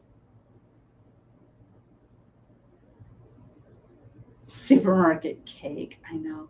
I used to know someone who worked in the bakery of a supermarket. Hold on, I gotta.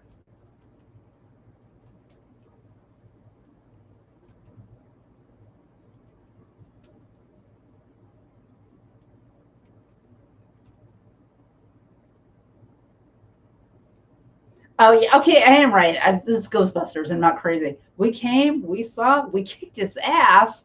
I had to Google that. I'm like, hey, I'm not crazy, right? Wonder if they sold more cakes that day. Right, Julie? That's how I think, too. I'm like, you did that on purpose. You're piping that scent out into the store. It was very pleasant. Our supermarket. Oh, in Oklahoma, we talked to everyone. I love that. That's so sweet. Now that we know more people, I'll occasionally run into someone I know at the supermarket. And we even knew someone who worked there. That was fun. But then he got moved to another store. But yeah. Oh, the bubblegum quote was They Live. Yes. Okay. Yes. Okay. Got it. Yeah. I was like, I'm pretty sure that was Ghostbusters. Yes. Yeah. The bubblegum. Yes. That was They Live. They Live. Yeah. Okay, we got our quotes straight. Yes. Yes, Bill Murray, Amy. Yes. That's it. Okay. I talked to myself under my breath. Eric, that would be fine with me. I have met some crazy characters in our supermarket, and I just feel like if you are well-meaning, I will talk to you all day. Sure. Some people are not well-meaning. Well, you get the types who just want to kvetch to you endlessly about everything and his brother, and you think, oh, thanks, lady. Oh my God, what do you want me to do about it? And you know what? I can't help you. I cannot help you. And the fact is, yeah, I sound sexist. It's not always the ladies. A lot of these old guys want to kvetch forever. A lot of it is men. We get some people who just like to ramble themselves and kind of involve you in their conversation. That's a little. I got into a tiff with myself. I didn't talk to myself for days. Oh, Amy says people talk to me all the time. People talk to me too. I know. I think it's Amy. You're very approachable. I think I'm approachable too. I was just about to say. I think that Amy's very approachable because I think she looks very open. Oh, Julie says, do you ever bump into someone at the store that seems to know you but you can't please? Yeah, occasionally. Hey, that happens to me. Yeah, that kind of thing. That'll happen to me at parties. Mm. That's like. Hey, how you doing, girlfriend? I have no idea who you are. Not a clue. Yeah. As long as I know your face, we're halfway there. This is the important part. Ben says always. Always. Just like what? I know. Oh yeah. Hey you. Hey you. Hey you. Oh, hey there. Life is just hilarious. You with the stars in your eyes. 6th copyright strike tonight. Boom. Life is just hilarious. That's actually a great song, by the way. Oh yeah. I'm trying to think. Love never made a fool of you. Yeah. Mm-hmm. You. It's a good thing. Yo. Anyways, yo. I was thinking about some classics before. No, we met some great people, and they lived like walking distance from us, and their son worked at our local market, and then he got transferred and they moved. Yeah. And they're still local. We saw them at the fair 2 weeks ago, but not too far along. But he's not at the market anymore. Yeah, he moved to a different market. Yeah, that's because he moved up in the management chain. So hey, that's the thing. He's thriving. Moving on up. He's thriving. Boom, boom, boom. It's a good thing, right? Also, I was talking to Mother, and she said that they were getting a lot of hassle from the folks that live next door from them, and they said forget this, so they had to go. Oh, Ben says, I have a really hard time recognizing people out of normal context. Ben, I one time I was on the subway. This was a really, really long time ago. But I was on the subway on my way to work. And I was just sitting there and I was like reading and I was like really, really in my own space. And someone says to me, Kelly, like she's like really getting pissed and I finally looked at her. I was like, oh, hey. And I really freaked her out because I didn't recognize her for a minute, but it's the subway. I feel like the unspoken code is don't talk to people. Don't approach people. Don't approach. And it was my manager. Like, oh, oops, sorry. Manager? Oh, I know who you're talking about. And that happened, honestly, that happened to me another time too, when I was working at the Explosion. Yeah. And I went out to lunch at a deli and I'm waiting in line to pay. And someone came up to me and was like, Kelly. He was like screaming at me and I'm like, what? Who are you? And it was my friend. And I'm like, don't approach me in public. I don't know. It was this is all making me sound very weird, but it's like, I don't know. There's just something about context.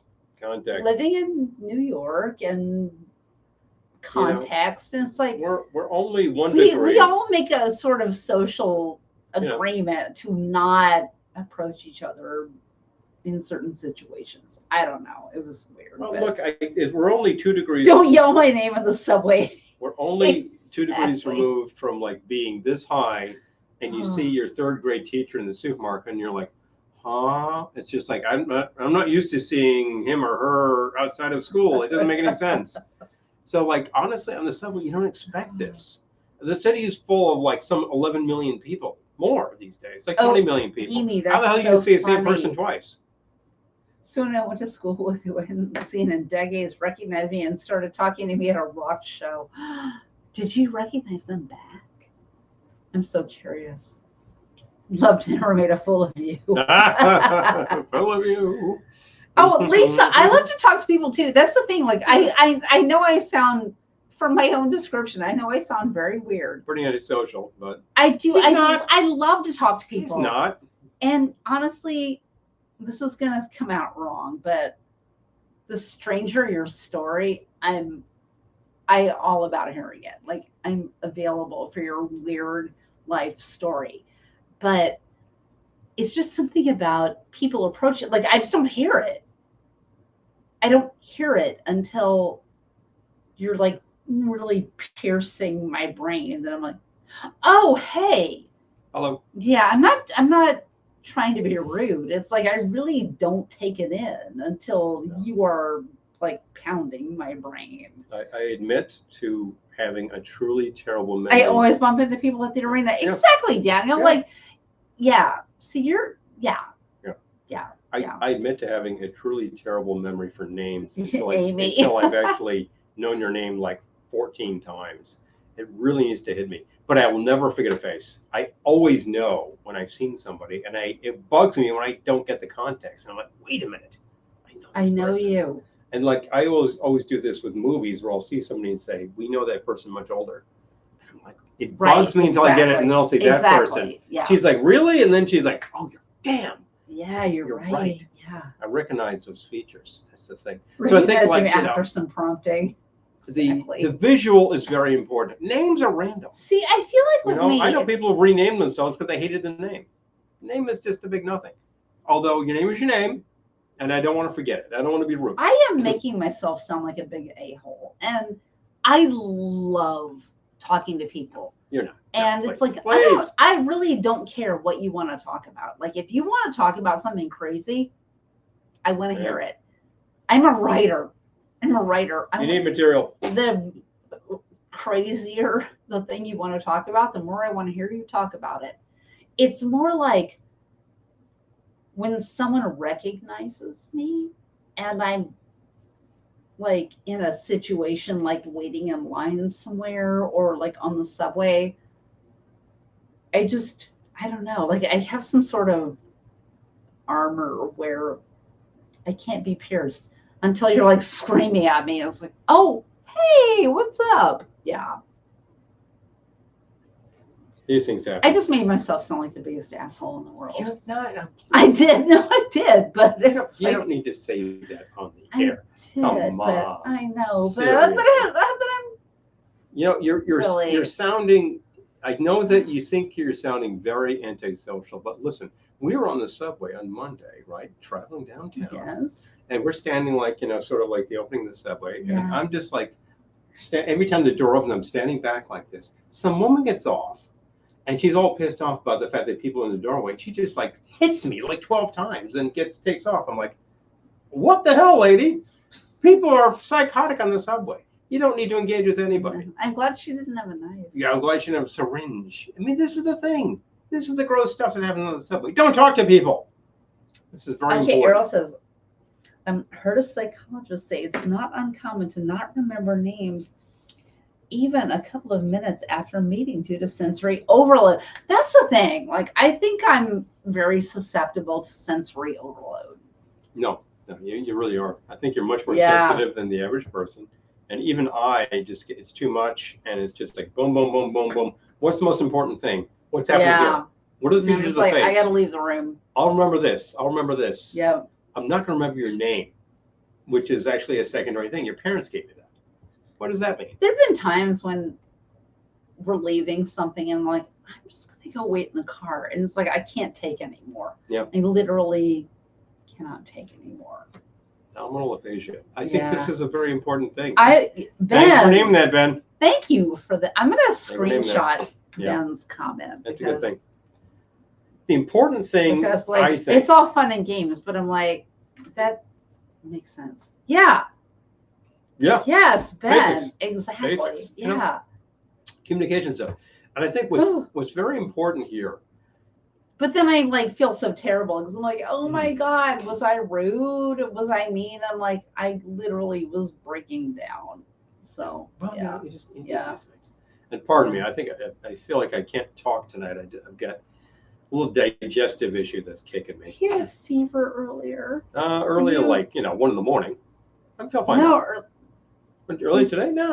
I was fine. Okay. No. Last night, no, I felt pretty bad. When you went to take your nap, you felt feverish. I felt pretty bad yesterday, and then that cleared up. I think it was something I ate. So the digestion has been like variously unhappy. So something that has a fair amount of bitter in it, I think, is a good idea. Oh, Gettysburg Mountain. Just saying. Are you taking off work for your birthday? You should. I never thought about that. Usually, I just kind of work through the thing. But usually work would like give me a cake and stuff, and like that's not. You're gonna be home. That's not happening this year. So why would I bother? I tell you what I'm definitely doing. Take the day off. The day before, we're taking the afternoon off, and we're gonna. Yeah, we are. We're gonna sod off to a fairly well-known steakhouse. You might have heard its name on the show before, and we're gonna have some good food and drink. Good food and drink. Introduced a colleague at work to that, and he was just like, "This is my happy place." I'm like, "You're absolutely right." And he was super young too. That's the thing. Oh, yeah. Maybe 29. Great. Oh man, I think you should take your. Well, I'm not going to tell you what to do. If it was me, I would take my birthday off. I would at least take half a day. Sometimes I need to take care of a few emails, and then I'm done. Today, like nothing happened after about 10:30. I'm like, is it? Oh, well then hell, don't take the day off. Is it Friday already? I'm here. I'm at Wednesday, and nobody's sending me email. If nothing happens after 10:30 in the morning, don't take the day off. Which is hilarious. I'm like, I'm still like doing stuff. I'm like, I got things to take care of, and it's just like, if you don't email me, I have nothing to respond to. That's fine. Then don't take the day off. I guess there you go. Boom, boom, boom. Love the idea. We're talking about these situations. In a party situation, here's the funny thing that happens. We'll throw something here. People will come in. Putting ketchup on that steak. No. And there you go. Even the lowest level steakhouse in the OC will serve you a much better cut of meat than that. I'm just saying. And they ought to. We won't be in the OC. They ought to. We'll be in the NYC. That's true. Well, but you know what? We have steakhouses too. More than a few, way more than a few. I assume we do. Frightening number of steakhouses. I've never been to any of them. Yeah. What, steakhouses? Up here. Oh, here. Oh, you said the OC had steakhouses. I've never been to any of them. I was thinking about the Oklahoma City. But anyway, the OKC. Ah, that's right. I was saying. The OKC. But in our OC. Devin, oh my God. Hi. Good to see you. It's been a minute. Yay. Speaking of West Coast correspondence, I've heard that your weather is actually quite bright. I hope so. Because everywhere else is just it's misery. Good to see you. People are like, our correspondent down in North Carolina was talking about. And South Carolina. Tornadoes, water spouts. Oh boy. So yeah, watch out. South Carolina and North Carolina. Yeah. But Bill in the inland was talking about 106. God. Yowza. Watch out. I hope you're getting enough of fluid coming from the sky when you need. Puts the death in Death Valley. Yes, exactly. There you go. Highest temperature recorded, I think, is 124 in Death Valley about 2 weeks ago. It's been so hot here, and I've had no energy. Oh, I know.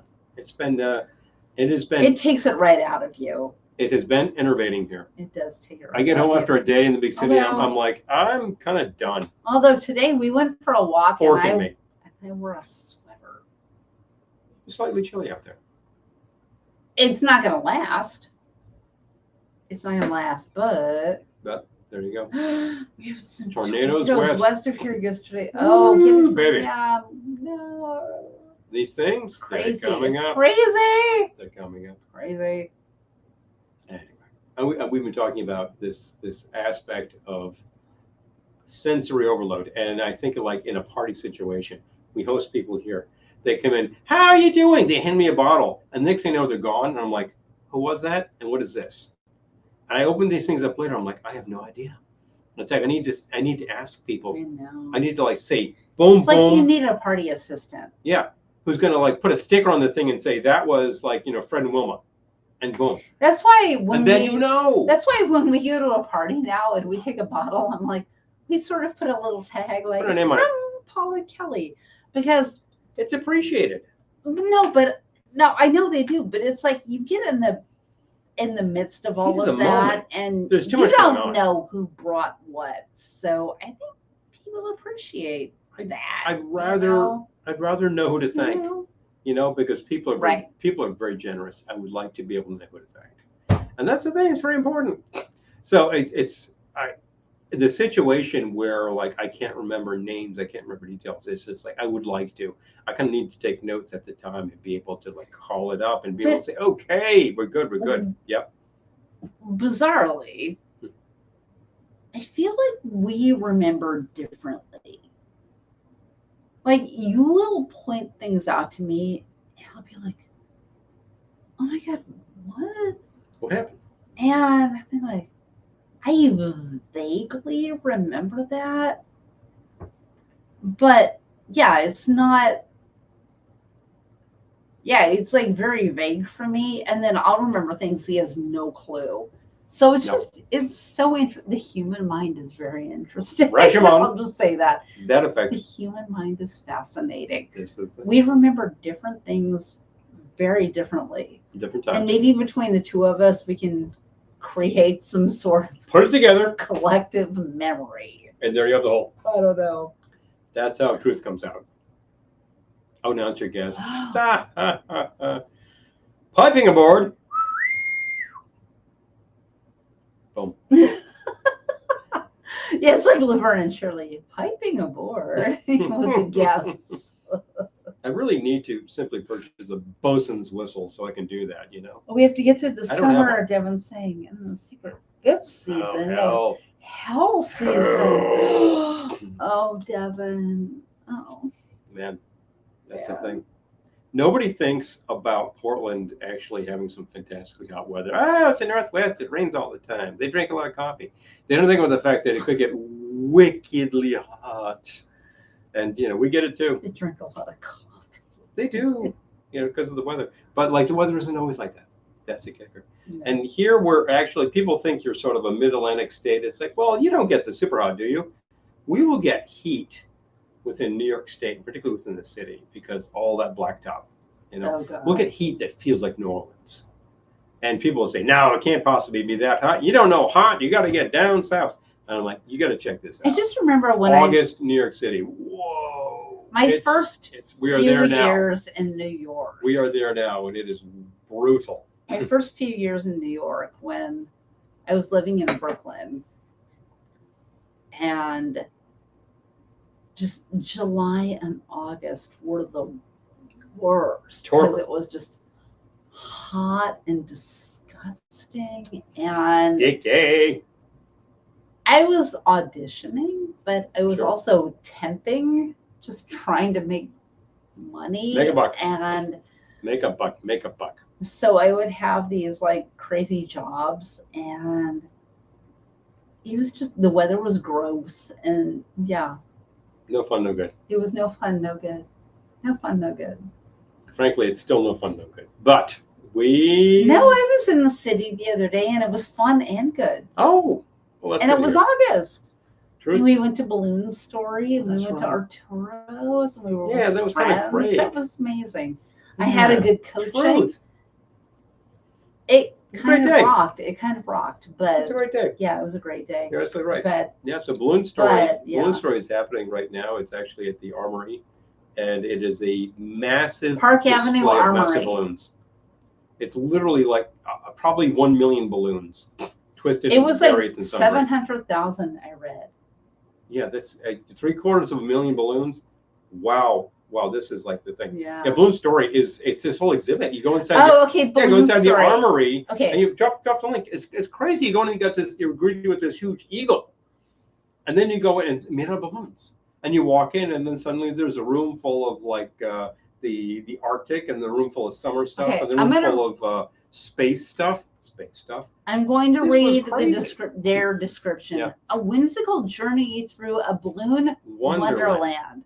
Yeah. Okay, I'm going to read the description. Oh, the underwater room was awesome. Oh my gosh, It's it just was great. so cute. Okay, about.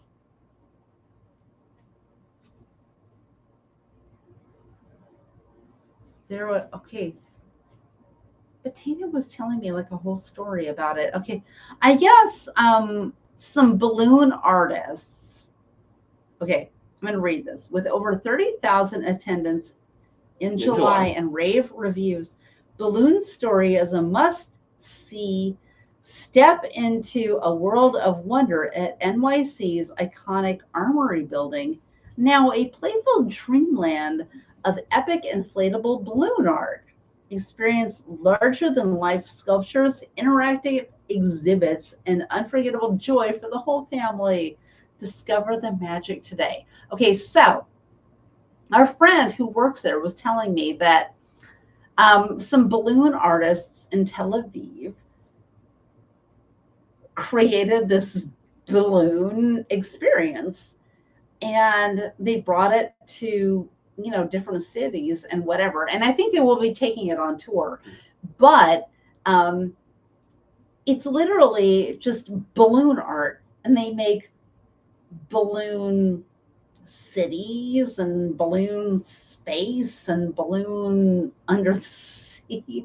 It's all covered with balloons. Sort of like, it makes me think about the Rose Parade, where everything is covered with plant matter. 100% organic material. Everything is covered with balloons. That's right. So you have balloon Christmas and balloon space and balloon whatever, and it's all balloons. Yeah. It's amazing. And it's just all twisted into these things. It's the wall of balloons where it's all sort of twisted in this big intricate thing. It's but like, apparently, this is like 20,000 balloons right here. It's crazy. I mean, I do not have the inside scoop, but apparently they're going to take it on tour. Yeah. So people in other cities can experience Balloon Story, but it's so sweet.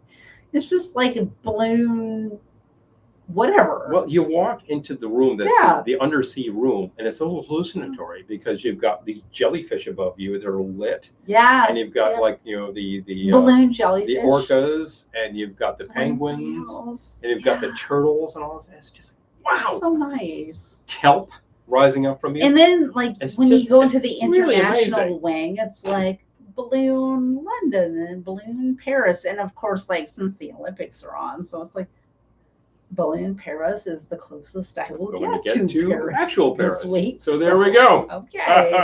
Yeah, it was great. Definitely. Loved it. Yeah. I loved it. No, a lot of fun. Great time. Ryan, hi. Good to see you. But definitely.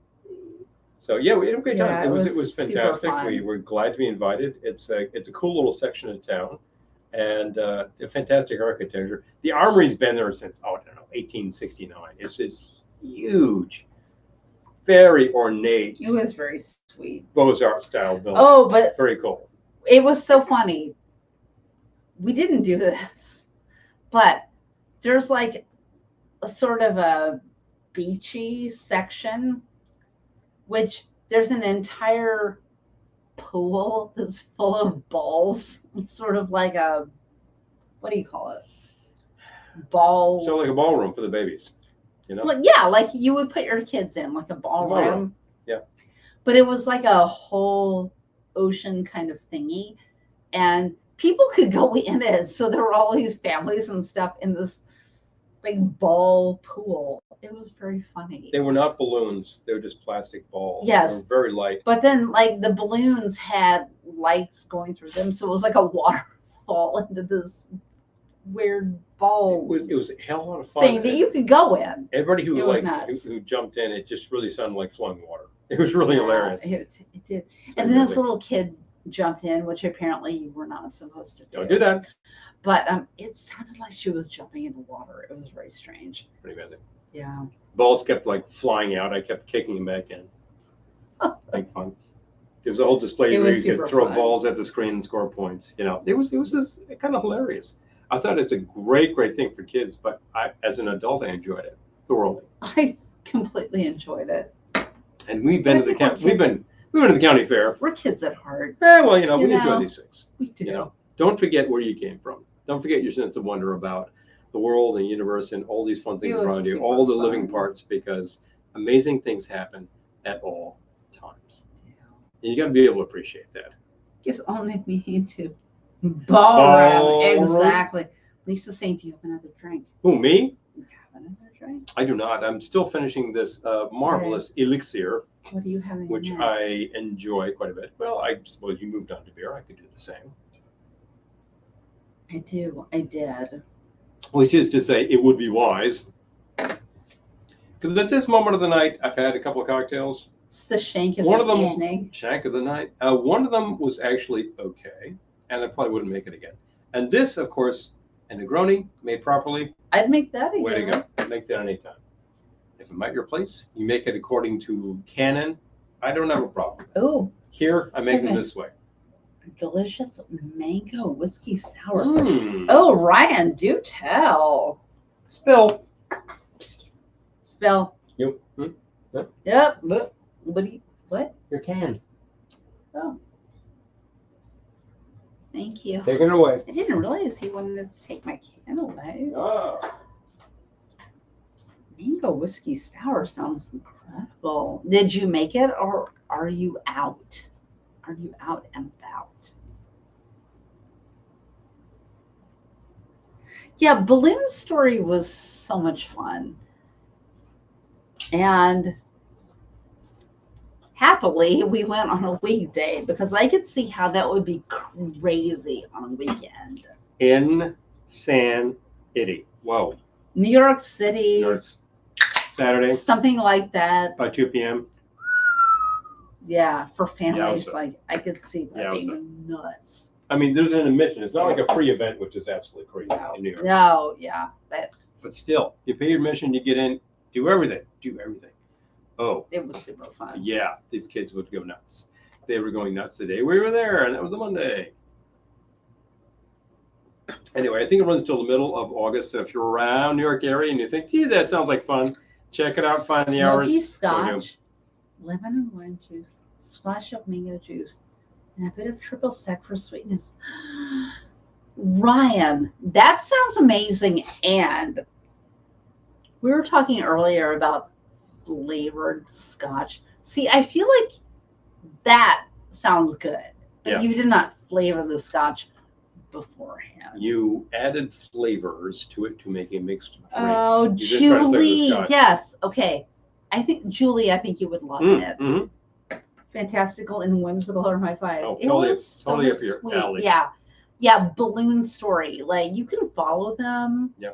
And the walls of balloons were intensely high. It was really huge amounts of latex. And even our friend very high on you. Our friend who works there, we were walking through it, and she's like, "Wait, that wasn't here the other day." Yeah. So they keep adding stuff. So things keep coming in. Yeah. So if you see it in your area, going to your town, help you party it down. Yeah, it crazy was. I think you stuff. would love it. It was. Was so sweet. I could see adding because you inflate these balloons and they sit there for a month and they start deflating. So you really have to start. Well, they have to sprucing up. No, they do. They have to keep it up. Keep it current. Yeah. I mean, you're on a thing. And you make a kid a dog. It's good for a couple of days. I used Johnny Walker Double Black because it was cheap. Oh, okay. Hey. All right. Well, there's nothing wrong with that. Johnny Walker. People will say, "Look, you don't do blended scotch, do you?" I'm like, "Sure." What's wrong with the Walking Man? Ryan, that sounds great. What's wrong with the Walking Man? We were talking earlier about pre-flavored scotch, which we were generally thumbs down on, but cinnamon scotch. I mean, scotch that did not come pre-flavored. No. Great. That means you're mixing. Love it. That means you're mixing. And what am I doing here? Exactly. Same thing. Exactly same thing. Well, Boom, done. These are straight up beers. Well, at this point, I'm not really mixing. In theory. I put a little piece of lemon peel in there. That's about as far as I went, But I got the I got the porch rocker from Sam Adams. This is a lemon radler, however you want to pronounce that. Pretty good. It's actually sort of like a citrus infused beer. Yeah, it's a radler. There you go. Rocker. The porch rocker is a lemon radler. And it's coming to you at 4.5. That's not really big. thing. Lager, lemon puree is added. Oh, wow. This is a lager lime. How about that? That's sounding an awful like the dill shandy. Exactly. When you mix, you don't need the best. Exactly. No. Cinnamon scotch. Ugh. That is so gross. What a waste. A waste of scotch and of cinnamon. You're absolutely correct. Ah, who would do this? Blah, blah. I got to find out. I will actually find out. I will probably report to you privately. I would not like to call them out publicly because they do what they do. But for Pete's sake, you don't need to do that. Although I have to say that, like, with our luck, they would be like, we'd like to sponsor your show. I'd be like, Couldn't I get, oh man, who the, do you how make the, what the, anything I would like to use? anything else. Anything else? We have actually No. gotten sponsored liquor a number of times in the past, and we undoubtedly will do so in the future. And invariably, I'm glad that's undoubted to you. yes, it is undoubted. It's invariably, we've gotten like 3 good bottles, and then the one bottle they were probably trying to get rid of. And I was like, oh, okay, great, we'll work with that. I'm like, okay, these 3 are great. And then the one of them is like, so, yeah. Frequently minty, you know. If Amy is still here, oh yeah. Oh my gosh. Mint, what is it with people in the mint? Mint liqueurs. Why do people think they need to make a mint liqueur? You know. You don't. Are you into tropicals? Everybody knows the Mai Tai. Most people know how to make it properly. You need a sprig of mint in it. Guess what? You don't beat the hell out of the mint. You put it in. What's a mint in it? You put the mint in it. But you don't beat up the mint. You just put it in. It's decor. Mint in it. It's just decor. You know, it's not a. I'm just joshing you. I'm just joshing you. It's not just joshing you. It's not a julep. Good night, Gettysburg, ma'am. Anyway. Thank you for joining us. We'll see you in a week for Paul's 30th. Hello, folks. Paul's 30th birthday next week. Mint and hot chocolate. Okay, that's something else. All right, I can live with that. Mm-hmm. Wait, what the hell just happened here? I have no idea. Pardon me. Okay, please do take care of such things. Let's That was see. gross. Oh, egg yolk in the whiskey sour. Oh. Why? You know, I've heard of egg whites in a whiskey sour because it gives it that foamy. Which, if you buy like that stuff, the powdered stuff, it gets all foamy. That's what they're trying to imitate. Is the egg white. The egg yolk. It makes the whiskey sour perfect. Okay, all right. You know, all right. What works works. I'm telling you. But we've certainly used egg yolk. No, we've certainly used egg white in drinks many times. And you can buy the carton of egg whites, and it makes your life a lot easier for that. If you're trying to make, say, a brunch drink, and that might happen to be a Ramos Gin Fizz, you got to have the egg white. It's there to make it foamy. It makes it fun. Yeah. Egg yolk's like a Tom and Jerry. Oh, yeah, possibly. Tom and Jerry actually usually involves both mixed up separately because you put the egg yolks in to make a heavy nog type drink, and then you have the whites on top to make it foamy. Once again. There you go. I appreciate the work. I appreciate the work. And I think that's a lot of work. A lot of work. Tom and Jerry is kind of like a hot nog, but it's like you have a batter. And it's like a spoonful, and then a lot of hot water, and then your rum or your whiskey. Boom. That's the thing. It's an interesting thing. The different head. Eggnog is mixed up in a huge bowl with a lot of cream, a lot of eggs, a lot of milk. I'm already getting excited. And one hell of a lot of brandy or whiskey, depending. The yolk doesn't foam as much as the white. Yes. Okay. I'm trying to get much more decadent texture. Exactly. It's heavy. Well, who doesn't like a decadent texture? There's drinks out there. There's something called a silver fizz, which is with the egg white, and I think it's a gin drink. And then there's one that's a royal fizz with the egg yolk. So there you go. That's a classic thing. I want a royal fizz. Classic thing. Not right now. No. Not right now. But no. Anyway. Well, it's been a good couple hours, folks, and a lot of excellent things have been happening. Well, what's going to happen in if you were thinking of not being here next Wednesday is Paul's birthday. Like literally the actual day. So literally the day, 14th. 1 week until he turns 30 again. So I'm just saying, it's that time. It's that time, but it's that time, but really now you're gonna do that? Where did these 2 hours go? Oh, I don't know. I'll be seeing 38 special next Wednesday. Speaking of 38. Well, that's a good way to celebrate Paul's birthday. I'm just saying. Well, Daniel, hold on loosely, but don't let go. That's all I gotta say. Boom, boom, boom, boom, boom. Please, if you have a second and check in from Wusong, we really appreciate that. Yes. Thank you, Amela. It's a beautiful thing. Yep. Oh my gosh. Out of sight night. Excellent, excellent, excellent. Please. Yes. I don't know if you are available, if you're not seeing an amazing band who are going to Wusong, or this kind of stuff, please join us for Paul's birthday next week. We will see you for more. We don't want him to be sad because you weren't here. Oh. No pressure at all.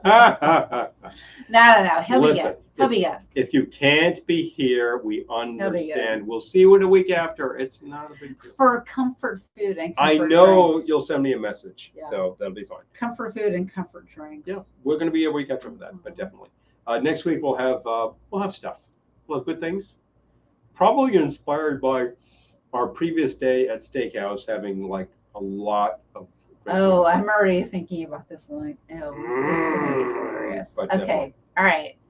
Okay, so thank you for joining us. Please remember, we're so glad you could join us. We do still have product available. I plugged some of it during the broadcast. Let us know if you are not a patron. You can patronize us anytime. Levels going from 5 to 20. Is that our top dollar? Yes. Yeah, they get you a lot of stuff, as a matter of fact. At the bottom of the page, you see a little Venmo symbol. That's if you decide random tip, you can tip us. I have too much money. I'd like to send them some. Yeah, if it's just like burning a hole in your pocket, that kind of thing. That's why Venmo is there. It's our tip jar. We have not had that until very recently. Way too much money. And I probably need to remind people that it's there in case you're thinking, oh yeah. So like, if you're thinking, wow, I've had 2 hours of great entertainment and I do not ordinarily support you, please. Because we have a lot of people here who support us materially one way or another, a lot of patrons. And that goes appreciated from here till Tuesday. And love you till Tuesday. Always, please take care, whatever you do. Any inspirations during the broadcast, you think of it later, just send us a message. We'll get to you. Not a big deal. This has been a great time, a couple of great drinks, a couple of fun ideas. Feel better. Please. Dime. Look, I'm a little under the weather, but I'm getting there. You feel better too, my friend. As always, they're coming for us, so I better go. Always remember, wherever you go, whatever you do, we're going to see you soon. Good night.